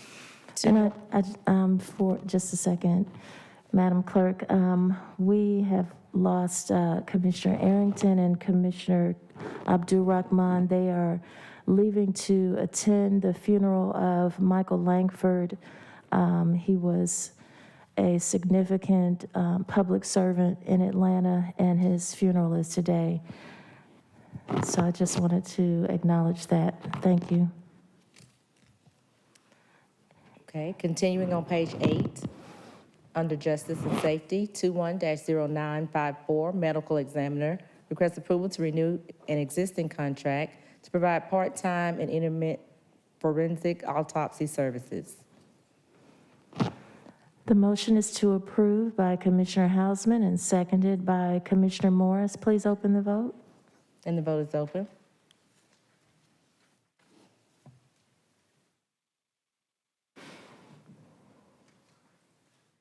And the motion passes, 4 yeas, 0 nays. 21-0955, Sheriff requests approval to renew an existing contract to provide physical and mental health services to inmates at the Fulton County Jail and other locations. The motion is to approve. Oh, Commissioner Morris, you had a question? I think this is a huge $26 million plus contract. This is a huge $26 million plus contract, one of the largest contracts we do other than big wastewater construction projects. So I thought it might be appropriate. I know the sense, Mr. Manager, is they're doing a pretty good job over there. I don't know if someone wants to comment a little bit about it. Yes, sir. We'll ask Alton Adams to provide a brief overview. And I know the sheriff is traveling, so I'm not sure he'll be able to talk to it. But in short, Commissioner, NAFCA has done well, given the tough environment over the last couple of years. We had a discussion a couple of days ago, and they're struggling with a lot of the same things that we are in terms of retaining people, particularly in healthcare. Just to give you a sense of the magnitude, they had a 28% turnover in 2020 and a 40% turnover in 2021. So they are challenged a bit in terms of dealing with retaining nurses. That having been said, we had a detailed review with them 3 months ago. We continue to focus on the outcomes, which are specifically the health of the detainees. And for the most part, we continue to make progress in terms of their health and treating them, even though those detainees, because the court system, have been in jail longer than they typically have. So long answer to your question, they're doing as well as we could expect in the environment we're in. The cost is a renewal. We had signed a 9-year agreement, and I think for the most part, we feel comfortable in recommending their continuing to be our healthcare provider.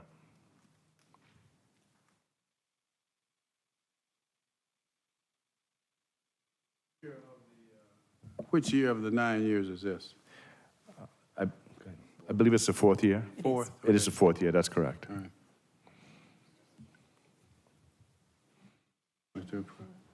All right, motion. Commissioner Houseman, you want to be heard? Yes, I do. And Commissioner Morris is exactly right. This is one of the largest contracts and one of the ones that we hear a lot about from constituents in the public. You know, I see a 2-paragraph memo from the sheriff in this packet that says he's okay with it. I know he's had concerns over the years. I got to say that I recognize he's traveling. Is this time sensitive? Because I kind of feel like the sheriff should be here to make some sort of comments or presentation to us on a contract that has such an impact. It is time sensitive because as of January, the current contract expires. And yes, it is. I guess that's the, and I will say that in terms of the quarterly reviews that we have with NAFCA, the sheriff and his team are part of those reviews. So it's not that we do have, in fact, a detailed process in terms of reviewing their progress. Have any of that been provided to the commission? We typically will invite a couple of the commissioners, specifically our liaisons, to those meetings to be part of the discussions. In the past, over the last 3 years, we've extended invitations to the commissioners to attend those sessions and sent follow-up meeting materials as well. All right, I don't recall seeing that nor getting any information on it. Again, I'm not disputing that the recommendation is there's anything wrong with it. I'm just suggesting that an item this large, we should make sure we understand exactly the current situation as we renew it. So I'm not sure that I have that in front of me right now to make that decision or not. Vice Chair Hall, please. Yes, I received a text from Sheriff Labatt stating that he is fine with this medical piece and that he would like support of it. Okay. Any other comments or questions? If not, the motion before us is to approve. Motion to approve by Commissioner Morris, seconded by Commissioner Ellis. Please vote. And the vote is open.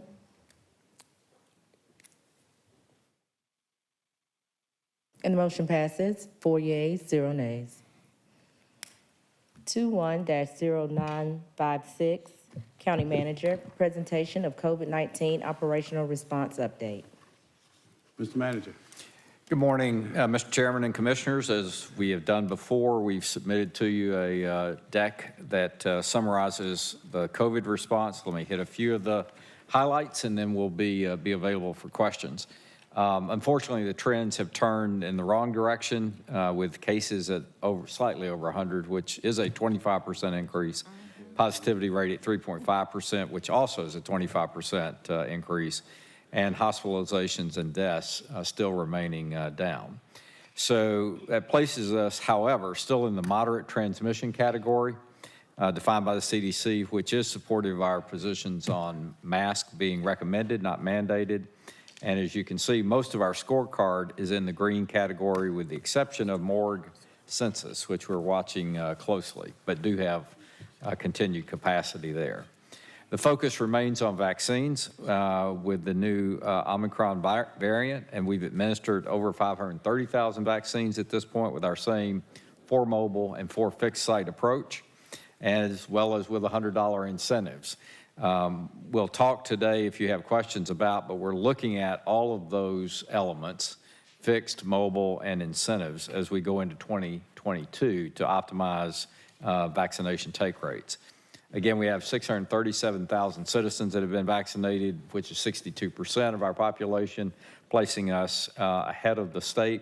We also, as you'll see in your report, have vaccinated 783 5 to 11-year-olds, and now the booster shots obviously are available for all adults. So demand could very well uptick going forward. On reopening, as you'll notice, we're still green on all of our indicators and only 2 instances of new cases in the last reporting period. And we have 79.5% of our employees vaccinated.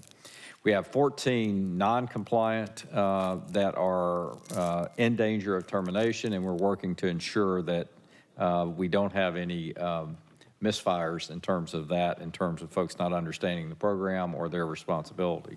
And Ken Herman can certainly answer any questions relative to that. The significant news today is on the Emergency Rental Assistance Program.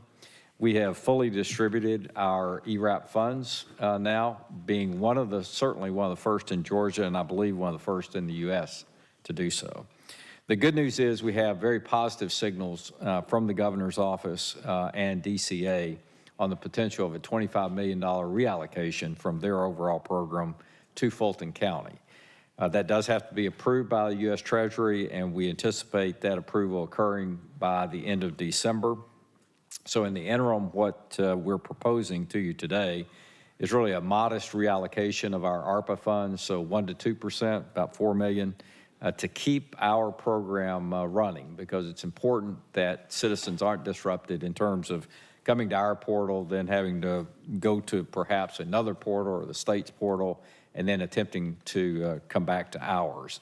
So with that approval today, and Anna Roach, our Chief Operating Officer, will talk with you about that in specific. We will be able to continue operating our program, and then again, expect to receive $25 million reallocated, which again will be a first, I think, certainly in Georgia, but maybe across the nation. So a great testament to how well this program has been run by Dr. Rochelle, who, by the way, is out today not feeling well, and Anna Roach. We remain in very good shape as it relates to the management of the funds, the total funds that you've entrusted us with in terms of ARPA, as well as the others that contribute to this effort. Having expended $94.5 million of the $313 million total. So just a reminder, this is a 4-year program. So already in the first year, we've expended about a third of the 4-year program. And we have a $31.3 million reserve, or 10% reserve. So we're aggressive in deployment of these funds to support our communities and citizens, but while keeping a 10% reserve, which I think is exactly where we want to be.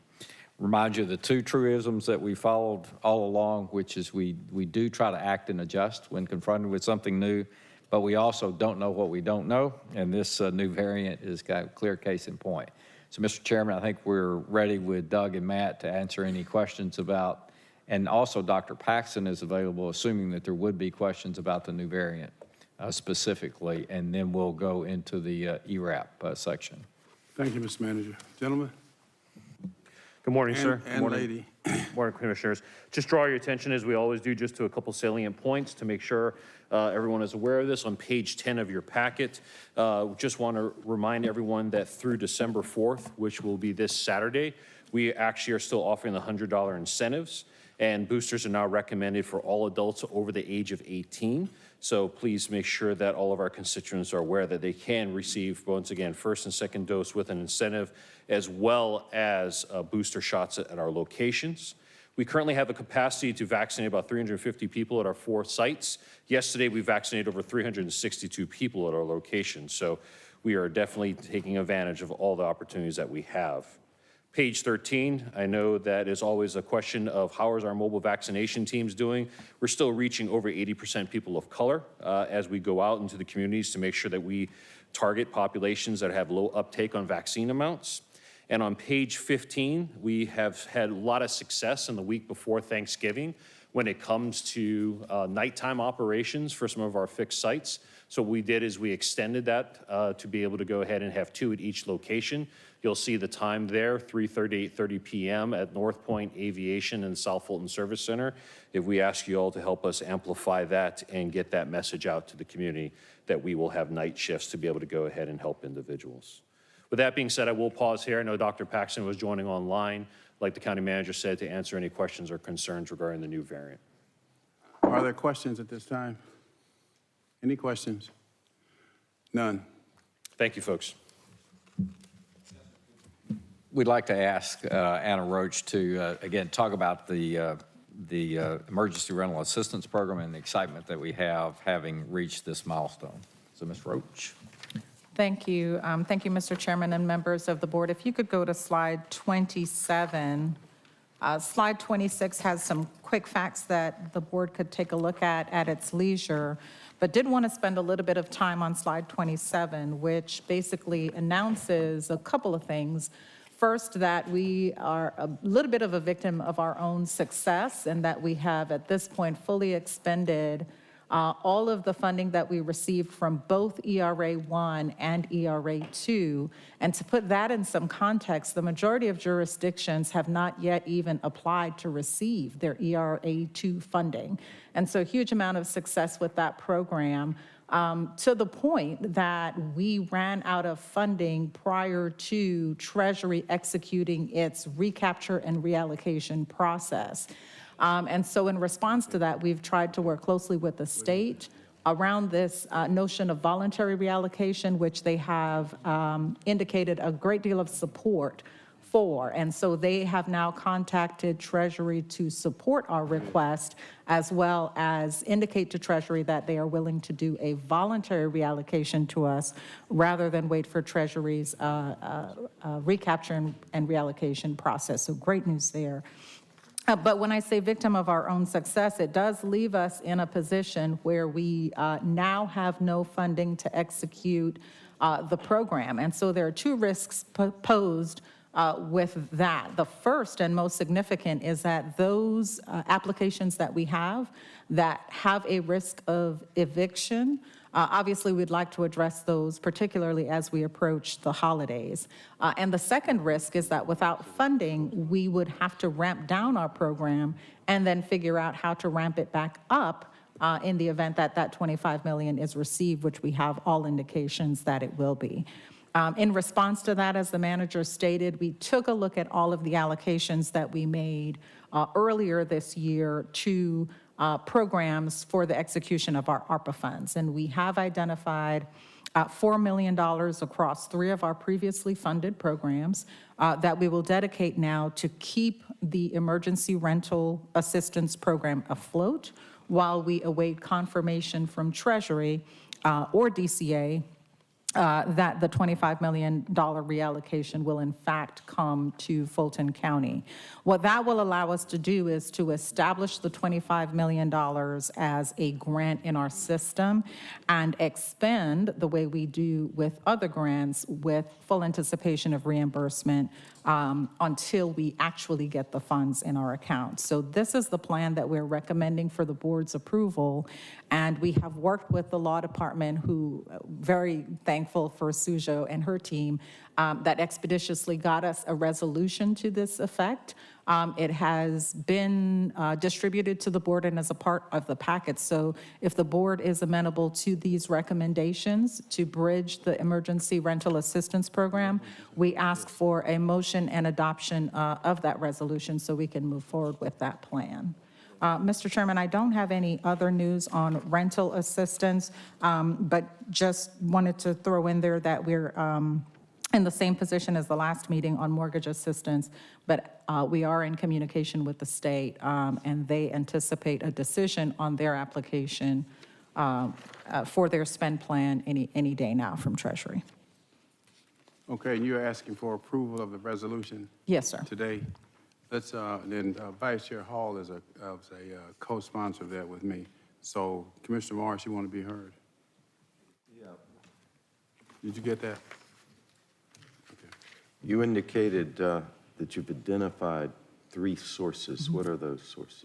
So the first is day porters. We initially allocated an amount for day porters. We are receiving less than anticipated requests for the enhanced cleaning that we had set aside given our improvement in our COVID numbers.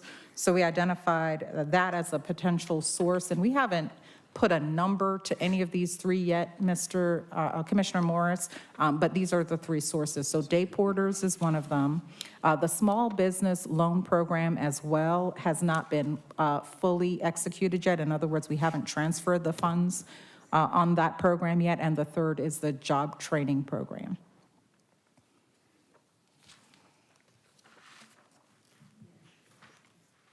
Okay. Any other questions? So let's take up the resolution now. Do you have a copy of it? Okay, would you sound the caption again? That's co-sponsored by Vice Chair Hall. Yes, you should. Everyone should have a copy of it. It should be one on in the folder. Okay. Resolution authorizing Fulton County, Georgia to use American Rescue Plan Act of 2021 state and local fiscal recovery fund monies to provide rental assistance to residents and stakeholders on an as-needed and when-needed basis through December 31st, 2021, in an amount not to exceed $4 million and for other purposes. All right, the motion to approve by Vice Chair Hall. Is there a second? And I'll second. Any other explanation needed? No, let's vote, please. And the vote is open.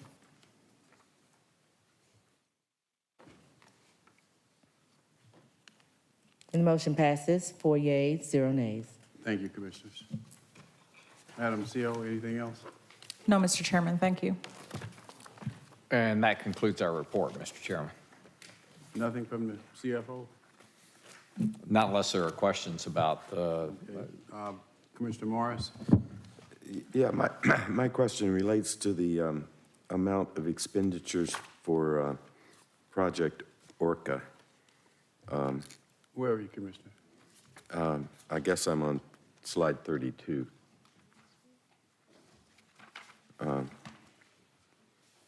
Is that where we're at, 2.9 million? Alton? Yes, Commissioner. That doesn't sound like a lot so far. It's a reflection of the ramp-up. We had initially anticipated starting in May and really being ramped up by late summer. We started in July, and as a result, it's just taken us a while. I think it's 80% of the expenditures are people, so that really reflects the pace at which we've been able to spend. Right. I figured a lot of it was salaries, and That's correct. That would slow things down. But I thought we might have, the fixing up of the courtrooms and things like that. We've completed those. Those are completed this week. I'm not sure the final invoices have been included in these numbers. So those were approximately $40,000 each, seven of the courtroom. So that's an additional, $300,000. But the primary reason why we're not spending at the run rate we anticipated has been the hiring rate. Right. And the courtrooms, we talked about not only taking the ones across the street out of mothballs, but maybe Central Library, maybe North. Sloppy Floyd, that's correct. Where are we with those? So we have 3 phases. The first phase is composed of 2 things. One, standing up the 7 that were in mothballs, which was completed this week. And the second part of that is utilizing the capacity that we have in the existing courtrooms as well. So for example, on any given day, we might only be using 30% of the courtrooms that we have. And so part of the software we purchased is going to allow us to actually use those additional, to use those courtrooms on the days where they would typically be vacant. Additionally, we are looking at the Sloppy Floyd building, and one of the floors over there. Dream is in the process of helping us come up with an estimate for not only construction, but we need the IT estimate and so on. So we are talking to them about what that would look like and what the terms would be. And we have had a couple of rooms identified at the Central Library, and we're in the process of nailing down the specs and what it would take to get those up to speed. But we haven't done any design or Not at this point. No, our primary focus has been ramping up the ones in the courthouse and also getting the additional capacity, in part because those are the ones that are going to allow us to get after the criminal charges and ramp up our jury trial capability. And how are we doing on whittling down the backlog? The actual D-Day starts on Monday, and Monday that's when we actually have identified and confirmed the starting point in terms of the backlog. What I will tell you is that in terms of the numbers, you'll see as we get there, we made considerable progress in the cases in the magistrate court. We've had some additional cases that have been added to the overall number in state court, and on balance, we're about where we expected to be in terms of Superior Court. But, I mean, a couple of numbers. Correct me if I get it wrong, Alton. You know, if we remember, we talked about almost 200,000 cases. I think we'll start with 165 or something like that. So there really has been significant progress made. All the hiring is mainly in the deputies and marshals. The challenges, that's correct. 85% of all the hiring has been done for all the other positions. And then again, I think based on our review this week, we're ready to go in terms of report cards and the like, which we'll present in the next meeting. That's kind of the schedule as we bring this forward in the recess meeting. So I think in general, we all feel, along with our justice partners, good. Other questions or comments at this time?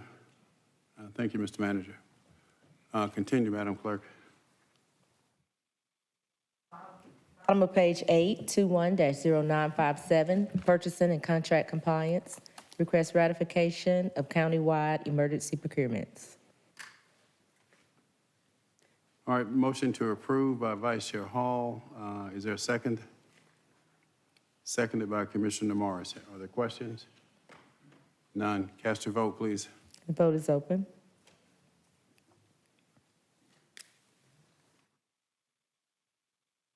And the motion passes, 5 yeas, 0 nays. 21-0958, finance, discussion of fiscal year 2022 proposed budget. Mr. Chairman, we don't have a formal presentation for the board. This is just an opportunity for the board to ask any further questions or request additional information from us regarding the 2022 proposed budget. Okay, we're on schedule, correct, with the...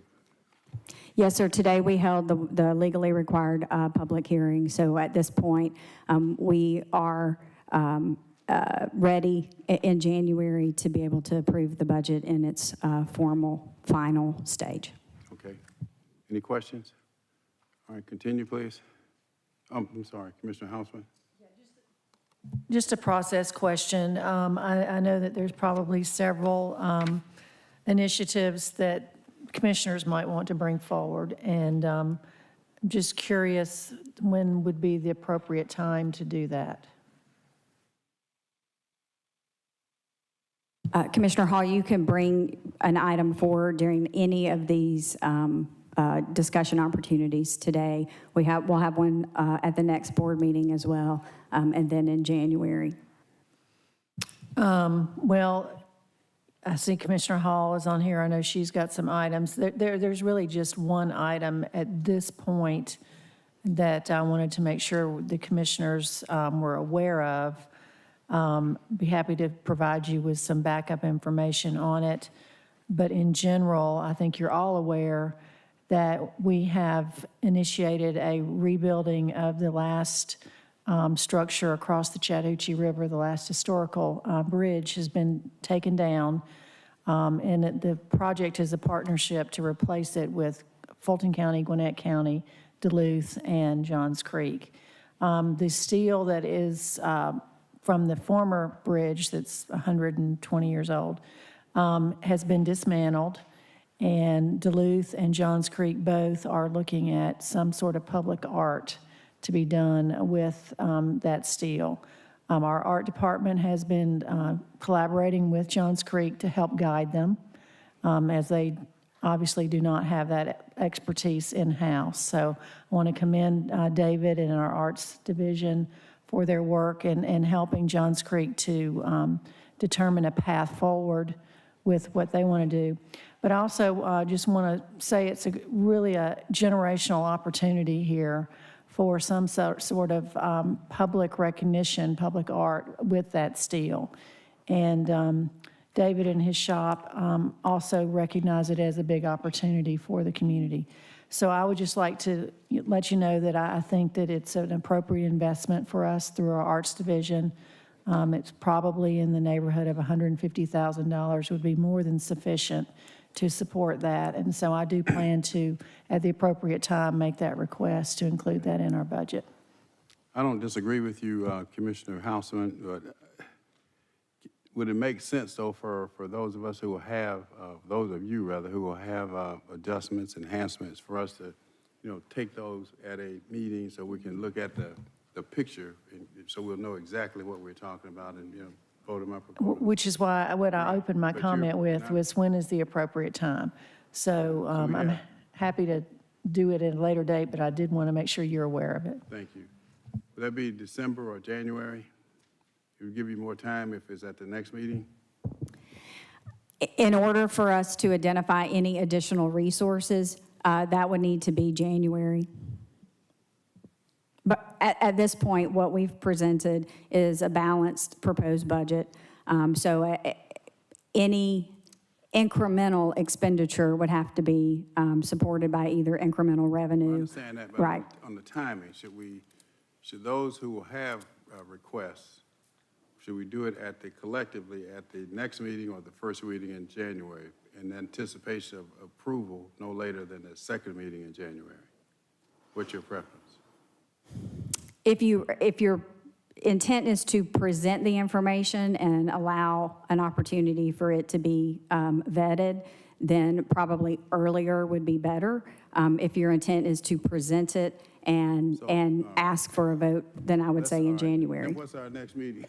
December what? December 15th. Okay.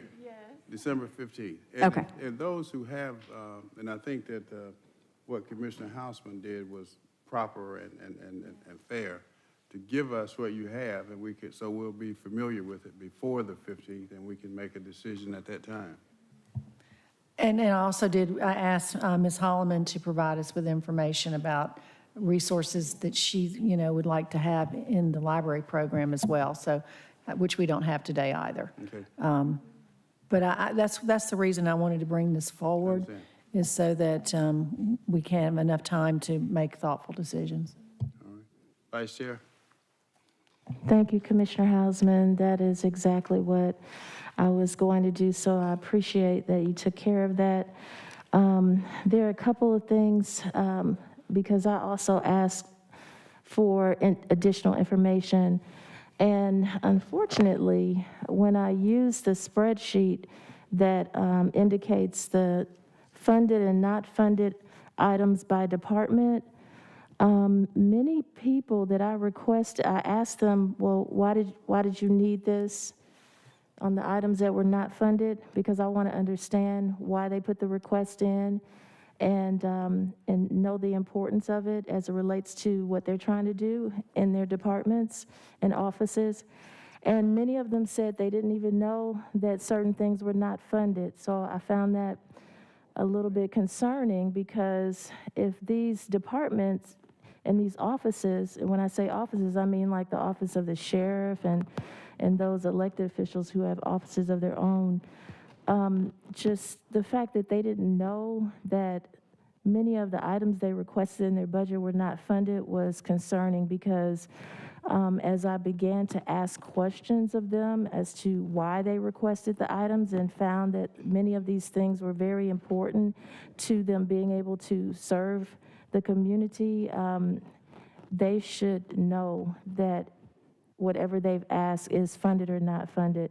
So I would recommend to county executives that you share this same document with all of the departments, because they really don't even know.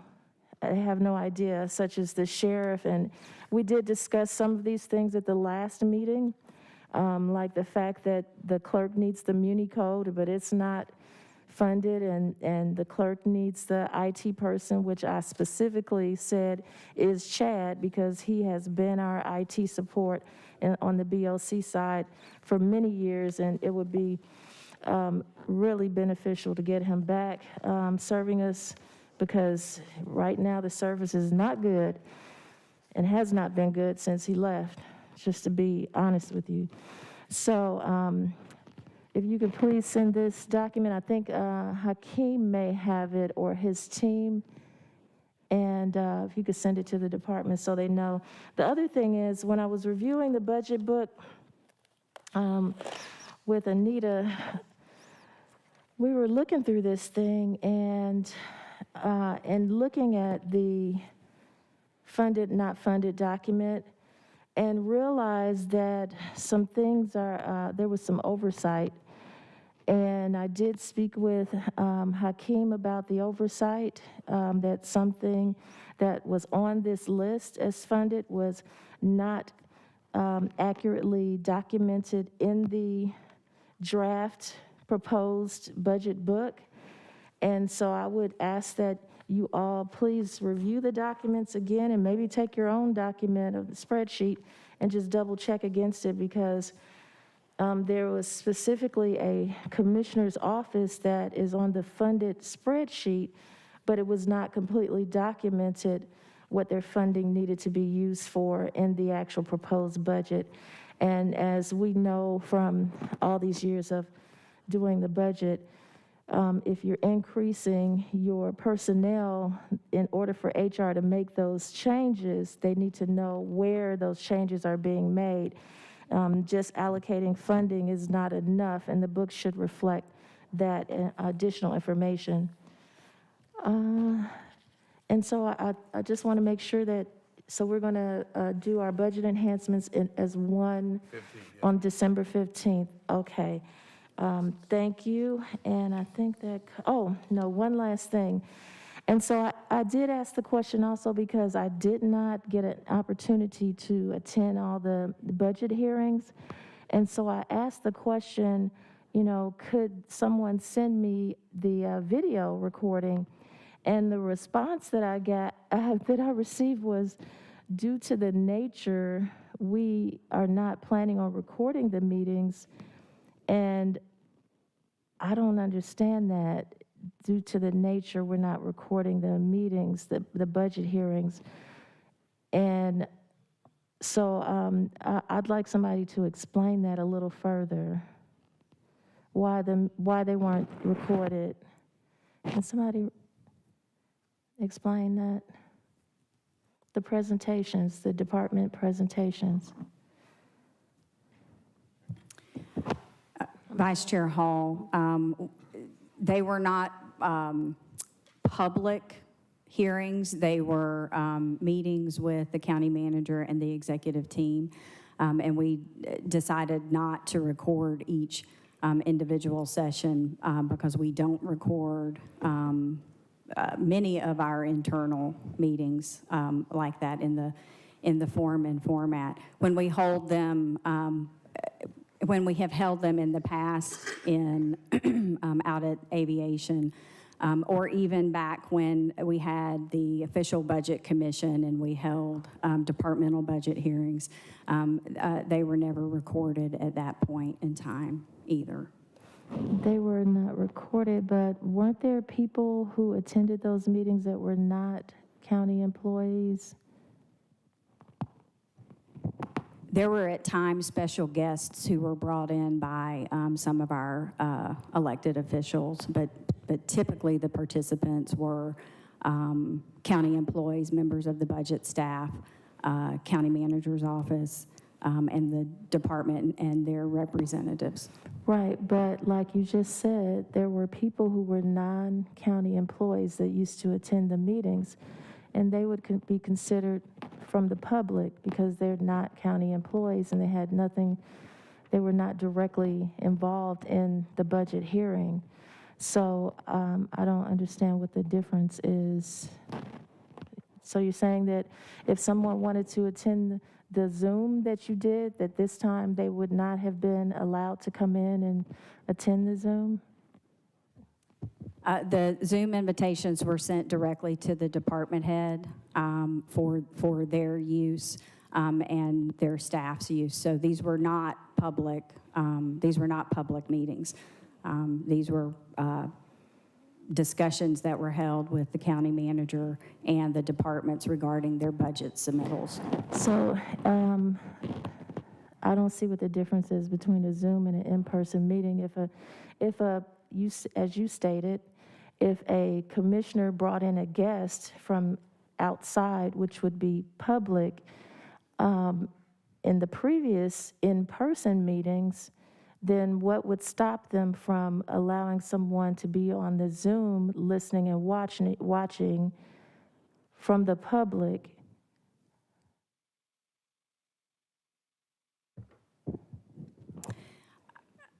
Again, Vice Chair, the sessions were intended to be individual sessions with the department and the county manager, not public meetings.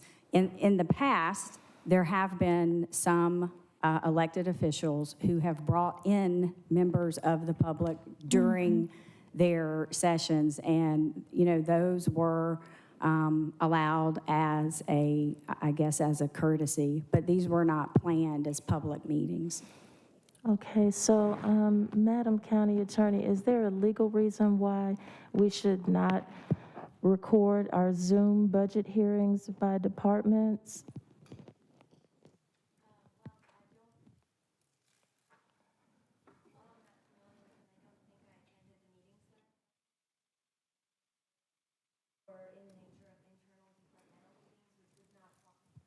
Which would not fall under the Open Meetings Act and would not require recording under the act. Okay, so in the past, when guests were invited from the public, were we breaking the law in some way for the open records meeting? Because I'm trying to understand what's different between a Zoom and an in-person, other than the fact that you're virtual with a Zoom. So perhaps I misunderstood your question. Was your question whether the nature of those meetings converted them to open meetings? Or is it that whether the public, the non-departmental employees in attendance made it into an open meeting? No, my question was specifically, is there a legal reason why the meetings could not have been recorded in this instance with Zoom, when in the past, the in-person meetings allowed public people to come in and observe those budget hearings? So is there a legal reason now, because it's virtual, for not recording it so that public people could watch it? So based on the facts as I understand them, there's no legal requirement to record or not record. It's not an open meeting because business of the county is not being conducted by the governing body. So there would not be a requirement to record.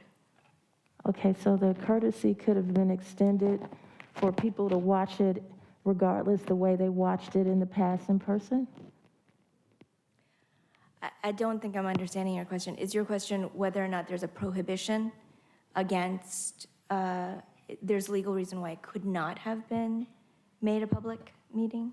I'm just trying to understand what's the difference between the public attended in the past in person and the public being able to view it this time because it's Zoom.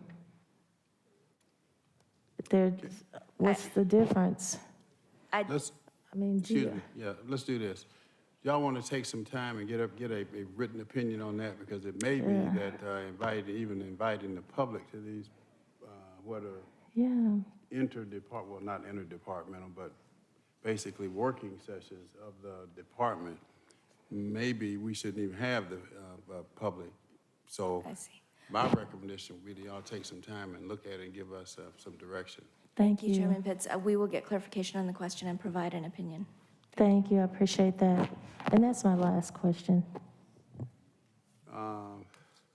Commissioner Ellis. Yeah, well, I look forward to seeing what y'all come back with, but obviously we changed the process as a board several years ago, and we eliminated budget hearings and basically delegated this to our management team to present a budget, and there was no longer a member of this body on the budget commission. I don't think there is a formal budget commission anymore, right? We've just delegated it to you to present that. So sounds like everything you've done is proper and, you know, within bounds, and basically what we instructed you to do. I guess if we want to do something different, we should instruct you to do something different. I'll just go back and just make a remark what I said at the last meeting. I do think that what's presented is very structurally sound. I do think, you know, one of the things that we have historically underrun our budgets, and I'm sure we will underrun again next year. I do think the one thing that is very different about this year is we do have this substantive sum of funds in the American Rescue Plan funds money, some of which we've allocated and delegated and sort of spoken for, but much of which we haven't. And, you know, I do think as we consider those enhancements that may come up, that we really think about, you know, that may be an appropriate opportunity for use of certain of those things. And hopefully we've also, you know, looked at the types of things that got requested to us in this budget. And if there are things in there that we need to potentially assign to that, I would encourage us to do that, you know, now rather than wait midstream. So, but it sounds like y'all have tried to factor that in terms of what might be eligible and maybe pull some stuff out and bring it to us, or was there still some sort of give and play in terms of those type of items? Commissioner Ellis, those things that we did feel like on their face could be funded out of the ARPA funds, we did. You'll see that in the information. We did make an indication that we would move that over to ARPA. There may be others that we could go back through the list and look at to see if we could fashion them in a way where they would fit clearly within, within the ARPA guidelines. So we could certainly take that exercise on. And as other enhancements or types of things are brought up or raised by us at the next meeting, you would also be able, that would give you ample time to evaluate those to see whether or not some of those might qualify. Yes, sir. Okay, thanks. Vice Chair Hall. Yes, let me just be clear about my previous question. There are residents who feel like this is their money, they're the taxpayers, and they want to know what's being presented and discussed as it relates to their taxpayers' dollars, and they asked me to ask the question. Now, I can't have them just fill up this whole place and ask you the question themselves, but I thought it would be a lot easier for me to just ask it myself. But I hope we get an answer before that. As it relates to the overruns, there was actually a memo that we received, we received it on November 29th, and the subject was requested information on fiscal year 2022 proposed budget, and it shows the projected underruns at over $80 million. And this says mid-year projection. Do you expect that by the end of the year that it will be more or less than 80 million? What's the expected amount? That's still the number that we're working with currently, Vice Chair. But truthfully, through the month of December, we're going to continue to look at this as departments continue to spend down their encumbrances, and we continue to see what our payroll expenditures look like through the end of the year, and then quite honestly, how tax collections come in this year. So we'll be evaluating all of that through the end of the year. But right now, these are still the numbers. All right, thank you. And then we approved at the last meeting to move forward with the COLA, and that COLA that was presented was 3%. But we all know that inflation is extremely high, and across the United States, it's actually at 6%. And I would ask that we try to move that COLA percentage up closer to the 6% that the rest of America is dealing with. Because as we know, Social Security has been increased to the highest level in history because of this inflation. So I want to put that on the table as well. Thank you. Other comments? Now, I'd just like to add, though, with the enhancements, it will be helpful and instructive to CFO and her people if, when we have enhancements, that we identify, because they presented a balanced budget. So if you have enhancements, it would be very helpful if you would identify the source of funding for those enhancements that you would be proposing. All right, anything else? Continue, Madam Clerk. On page 9, 21-0959, Human Resources Management requests approval to modify the classification and compensation plan by adding 3 new titles.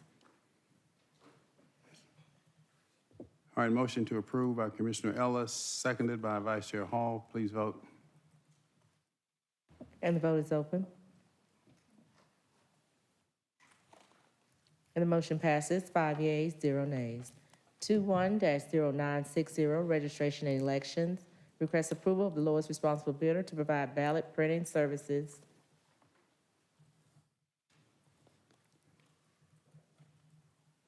All right, motion to approve by Vice Chair Hall. I'll second. Commissioner Ellis, followed by Commissioner Hausman, followed by Vice Chair Hall. Is this a retroactive approval or a forward-looking approval? Good morning, Commissioners. Felicia Strong-Whitaker.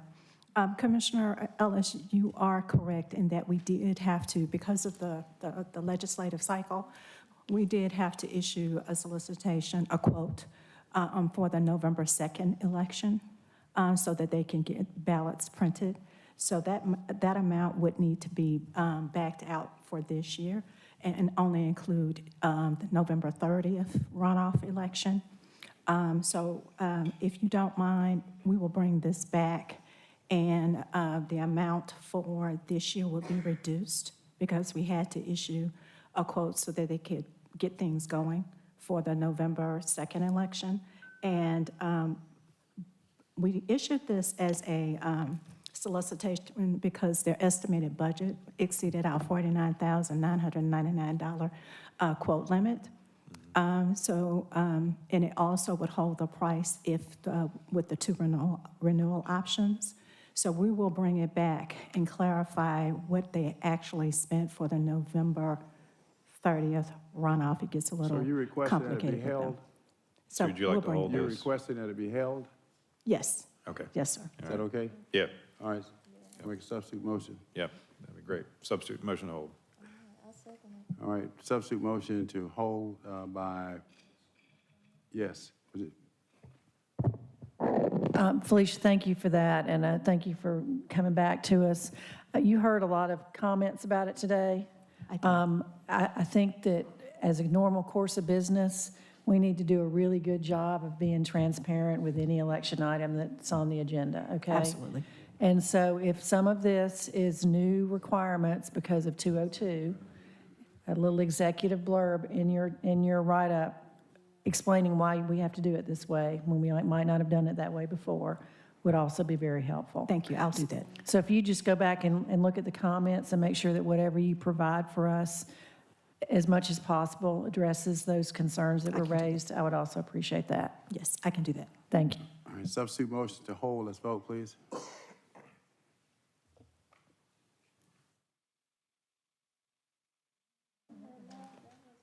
To hold, Madam Clerk. Yes, the motion on the floor is to hold, and the vote is open on the hold.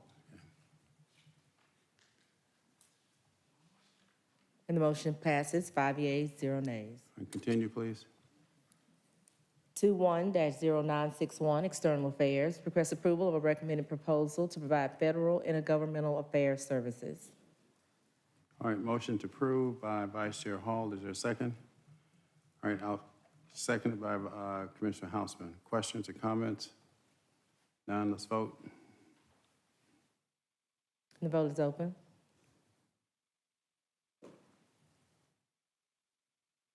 And the motion passes, 5 yeas, 0 nays.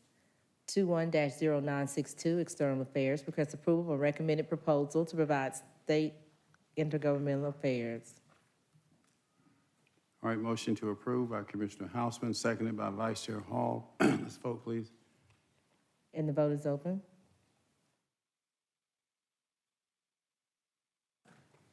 And the motion passes, 4 yeas. Excuse me, I wanted to vote yes. 5 yeas with Chairman Pitts. 21-0. Just a minute, it says no MFB. I thought there was on that particular contract. Maybe I'm not reading this correct. I'm fine, that's fine. Continue. 21-0963, Information Technology, requests approval of a statewide contract to provide telecommunication services and products countywide. All right, motion to approve by Commissioner Ellis, seconded by Vice Chair Hall. Any questions? Let's vote. And the vote is open.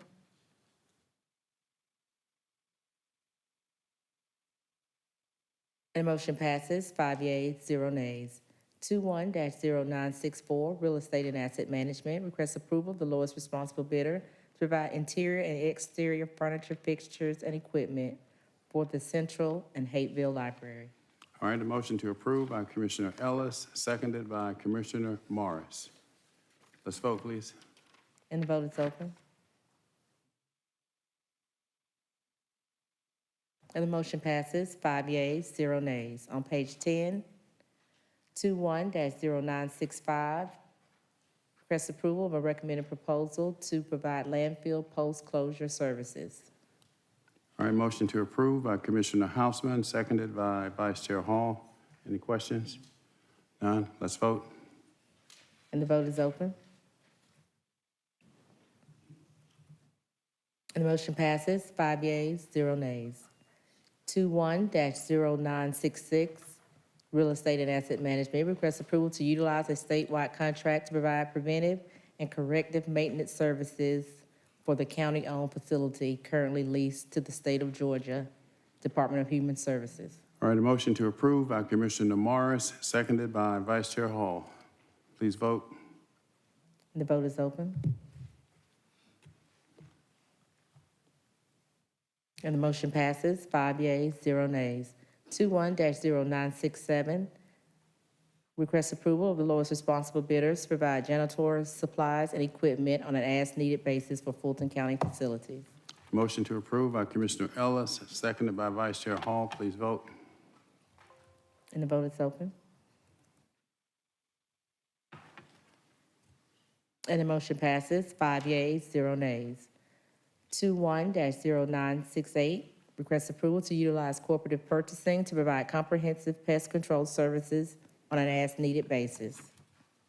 All right, a motion to approve by Commissioner Ellis, seconded by Commissioner DeMorris. Please vote. And the vote is open.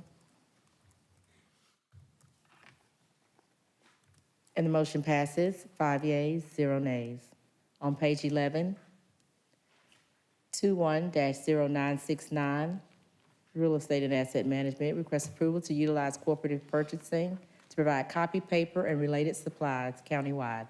Motion to approve by Commissioner Ellis, seconded by Vice Chair Hall. Please vote. And the vote is open. And the motion passes, 5 yeas, 0 nays. 21-0970, request approval to award a contract without competition to provide postage services for Fulton County agencies. All right, motion to approve by Commissioner Ellis. Is there a second? Seconded by Vice Chair Hall. Please vote. And the vote is open.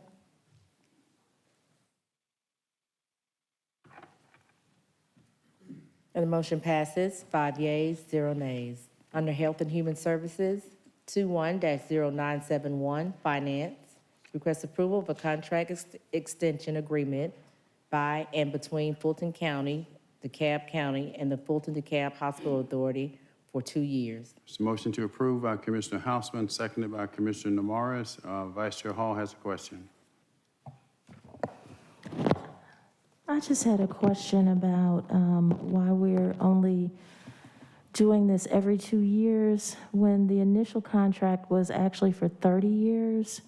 And now we're doing it, it appears in 2-year increments. Is there a reason for that? I can answer that. Thank you. You know, we keep expecting that there's going to be some level of Medicaid expansion in Georgia. And if so, and when that happens, it could very well change this contract because many more indigent folks might be served effectively, and we could have higher expectations as well as maybe differing financial commitments. And again, I can defer to Tim and company as well. But what has happened is either proposals from Georgia, which were approved in the previous administration, have now been disapproved. And yet in the Build Back Better bill, I think there is a Medicaid expansion. I'm not, and Tim may be more familiar with it than I, but there is an element of that in there. So we're really just in a holding pattern to see what kind of federal action occurs that then would inform this contract between us and Grady as well as between DeKalb and Grady. So that's why it's been this kind of 2-year rolling process. All right, thank you so Tim, much. I may, if I misstated any of it. Okay, he's right. Thank you. All right, thank you. All right, motion to approve by Commissioner Hausman and seconded by Commissioner Morris. Let's vote, please. I'm sorry, Commissioner Ellis. We can vote, but I had one question on this. So understanding what was just said, this is a 2-year extension, but in the event that whatever, we had a few lunar eclipses and that sort of stuff happen, we could redo this agreement within the span of this 2 years, correct? Yes, sir. Okay. Thank you. 12:32, anybody starving? Or can we, yes? Let's go, let's keep going then until 1. All right, continue, Madam Clerk, quickly. 21-0972, Public Works, request approval to increase spending authority to provide standby miscellaneous Just a minute. construction.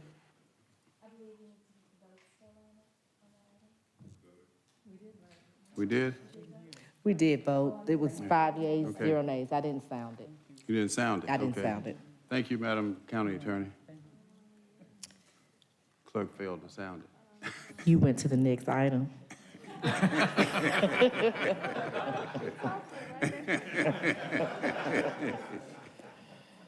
understand. Okay.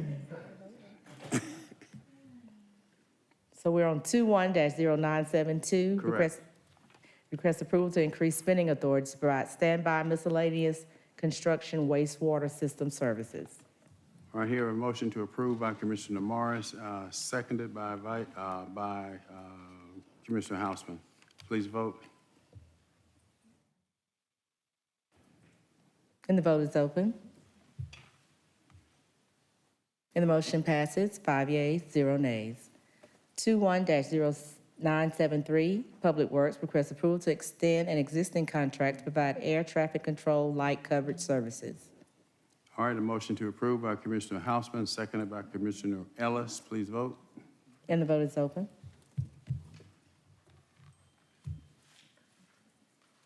And the motion passes, 5 yeas, 0 nays. 21-0974, Public Works, requests approval to utilize cooperative purchasing to provide valve condition assessment services, data, and GPS data collection.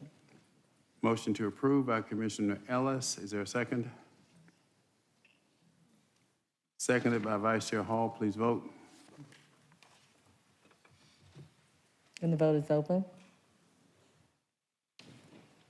And the motion passes, 5 yeas, 0 nays. On page 12, 21-0975, Public Works requests approval of the lowest responsible bidder to provide sanitary sewer easement maintenance in both the north and south Fulton service areas. All right, motion to approve by Commissioner Hausman, seconded by Vice Chair Hall. Please vote. And the vote is open.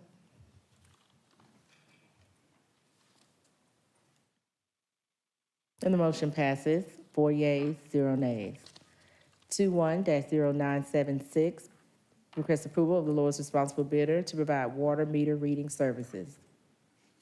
All right, motion to approve by Commissioner Hausman, seconded by Vice Chair Hall. Please vote. And the vote is open. And the motion passes, 5 yeas, 0 nays. 21-0977, request approval of the lowest responsible bidder to provide jetter parts. I hear a motion to approve by Vice Chair Hall, seconded by Commissioner Ellis. Please vote. And the vote is open.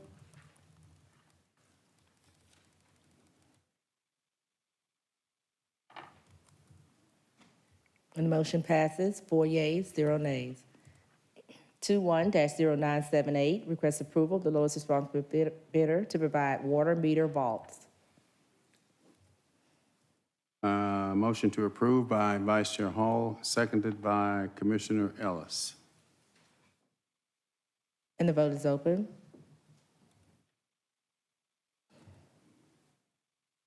And the motion passes, 4 yeas, 0 nays. 21-0979, Public Works requests approval of the lowest responsible bidder to provide standby miscellaneous construction wastewater system services.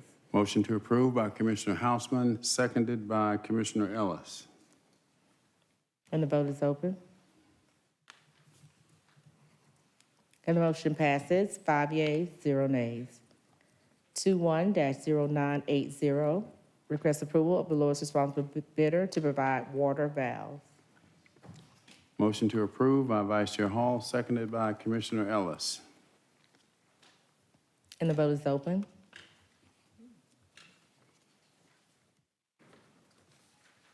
And the motion passes, 5 yeas, 0 nays. On page 13, under Justice and Safety, 21-0981, Sheriff requests approval to extend an existing contract to provide inmate food services. A motion to approve by Vice Chair Hall, seconded by Commissioner Ellis. And the vote is open.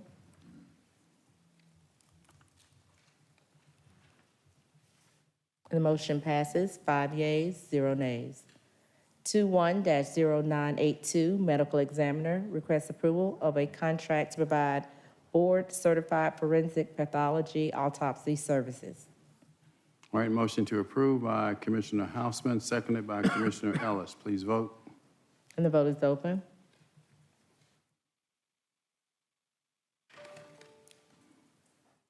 And the motion passes, 5 yeas, 0 nays. 21-0983, Emergency Management requests approval of an IGA between the City of South Fulton and Fulton County for fire protection, fire suppression, first response, non-transport emergency medical services within the specific boundaries of the unincorporated portion of Fulton County. All right, a motion to approve by Vice Chair Hall. Is there, and seconded by Commissioner Ellis. Vice Chair Hall would like to be heard. I just have a question. Is there anyone that could answer a question? based on, this says within the specific boundaries of the unincorporated portion of Fulton County. I'm just curious what that area looks like. Yes, ma'am, and you might not have checked your email because you were presiding over the meeting earlier this morning, but it essentially, if you can recall, we had the majority of Fulton Industrial Boulevard as a county previously. Last February, the area south of I-20 was annexed into the city of South Fulton. So essentially what we have is the remaining area north of I-20, also including the airport, which was supported by the second bill to remain unincorporated. So there's a small cheese slice north of I-20 before you get to the airport. So that portion, as well as all of the airport property and the 2 parcels that are also owned by the airport. Thank you. We have a motion to approve by Vice Chair Hall, seconded by Commissioner Ellis. Please vote.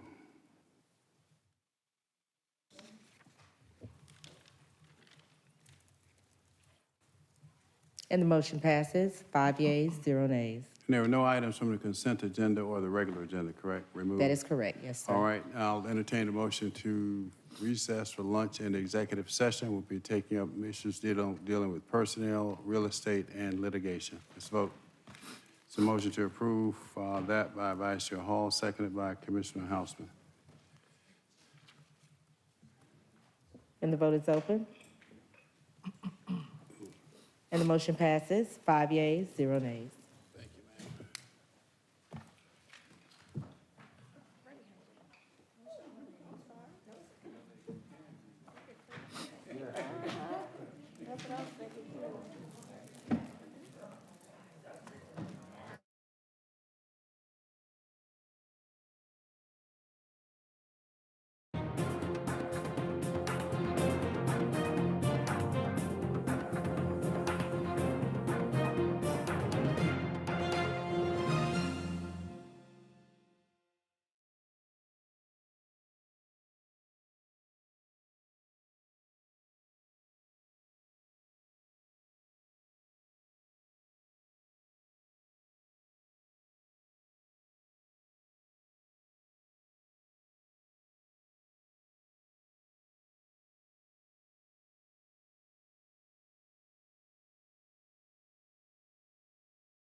Madam County Attorney, items from executive session.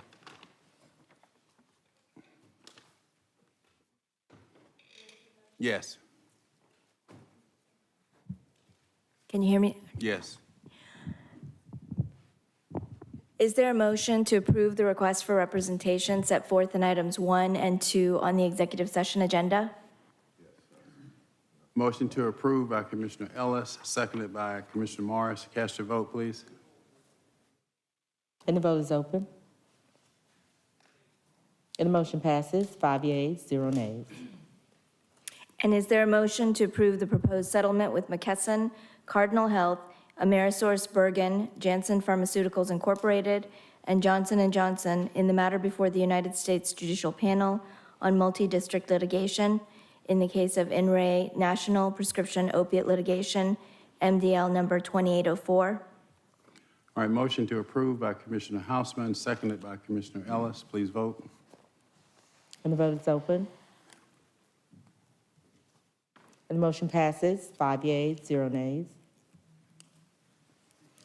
Is there, Is there a motion to approve an increase to the salary of County Auditor Anthony Nix to a base salary of $200,000 annually, effective December 22nd, 2021, and to amend Auditor Nix's employment agreement to reflect this increase?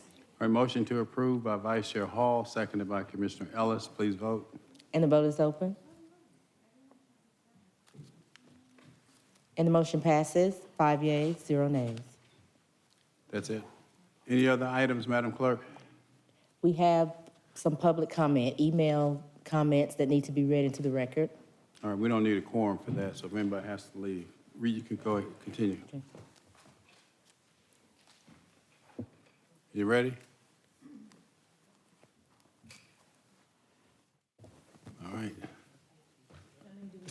Ms. Waller?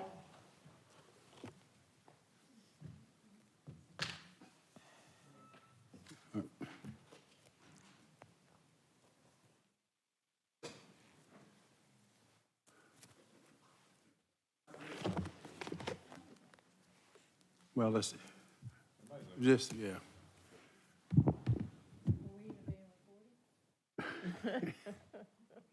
We can continue recording, but any other matters that come before us that require action today? If not, I'll entertain a motion to adjourn, and we'll, if we receive these, whenever we're ready, these 3 comments. It's a motion to adjourn.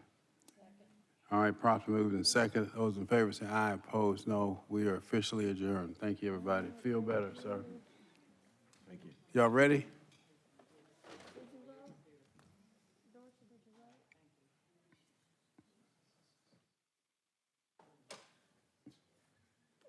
Well, Commissioner Ellis, you ready to go? No, I meant for Saturday.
For a written transcript of this meeting, or if you need reasonable accommodations, including this communication in an alternative format due to disability, please contact the Clerk to the Commission's office at 404-612-8232.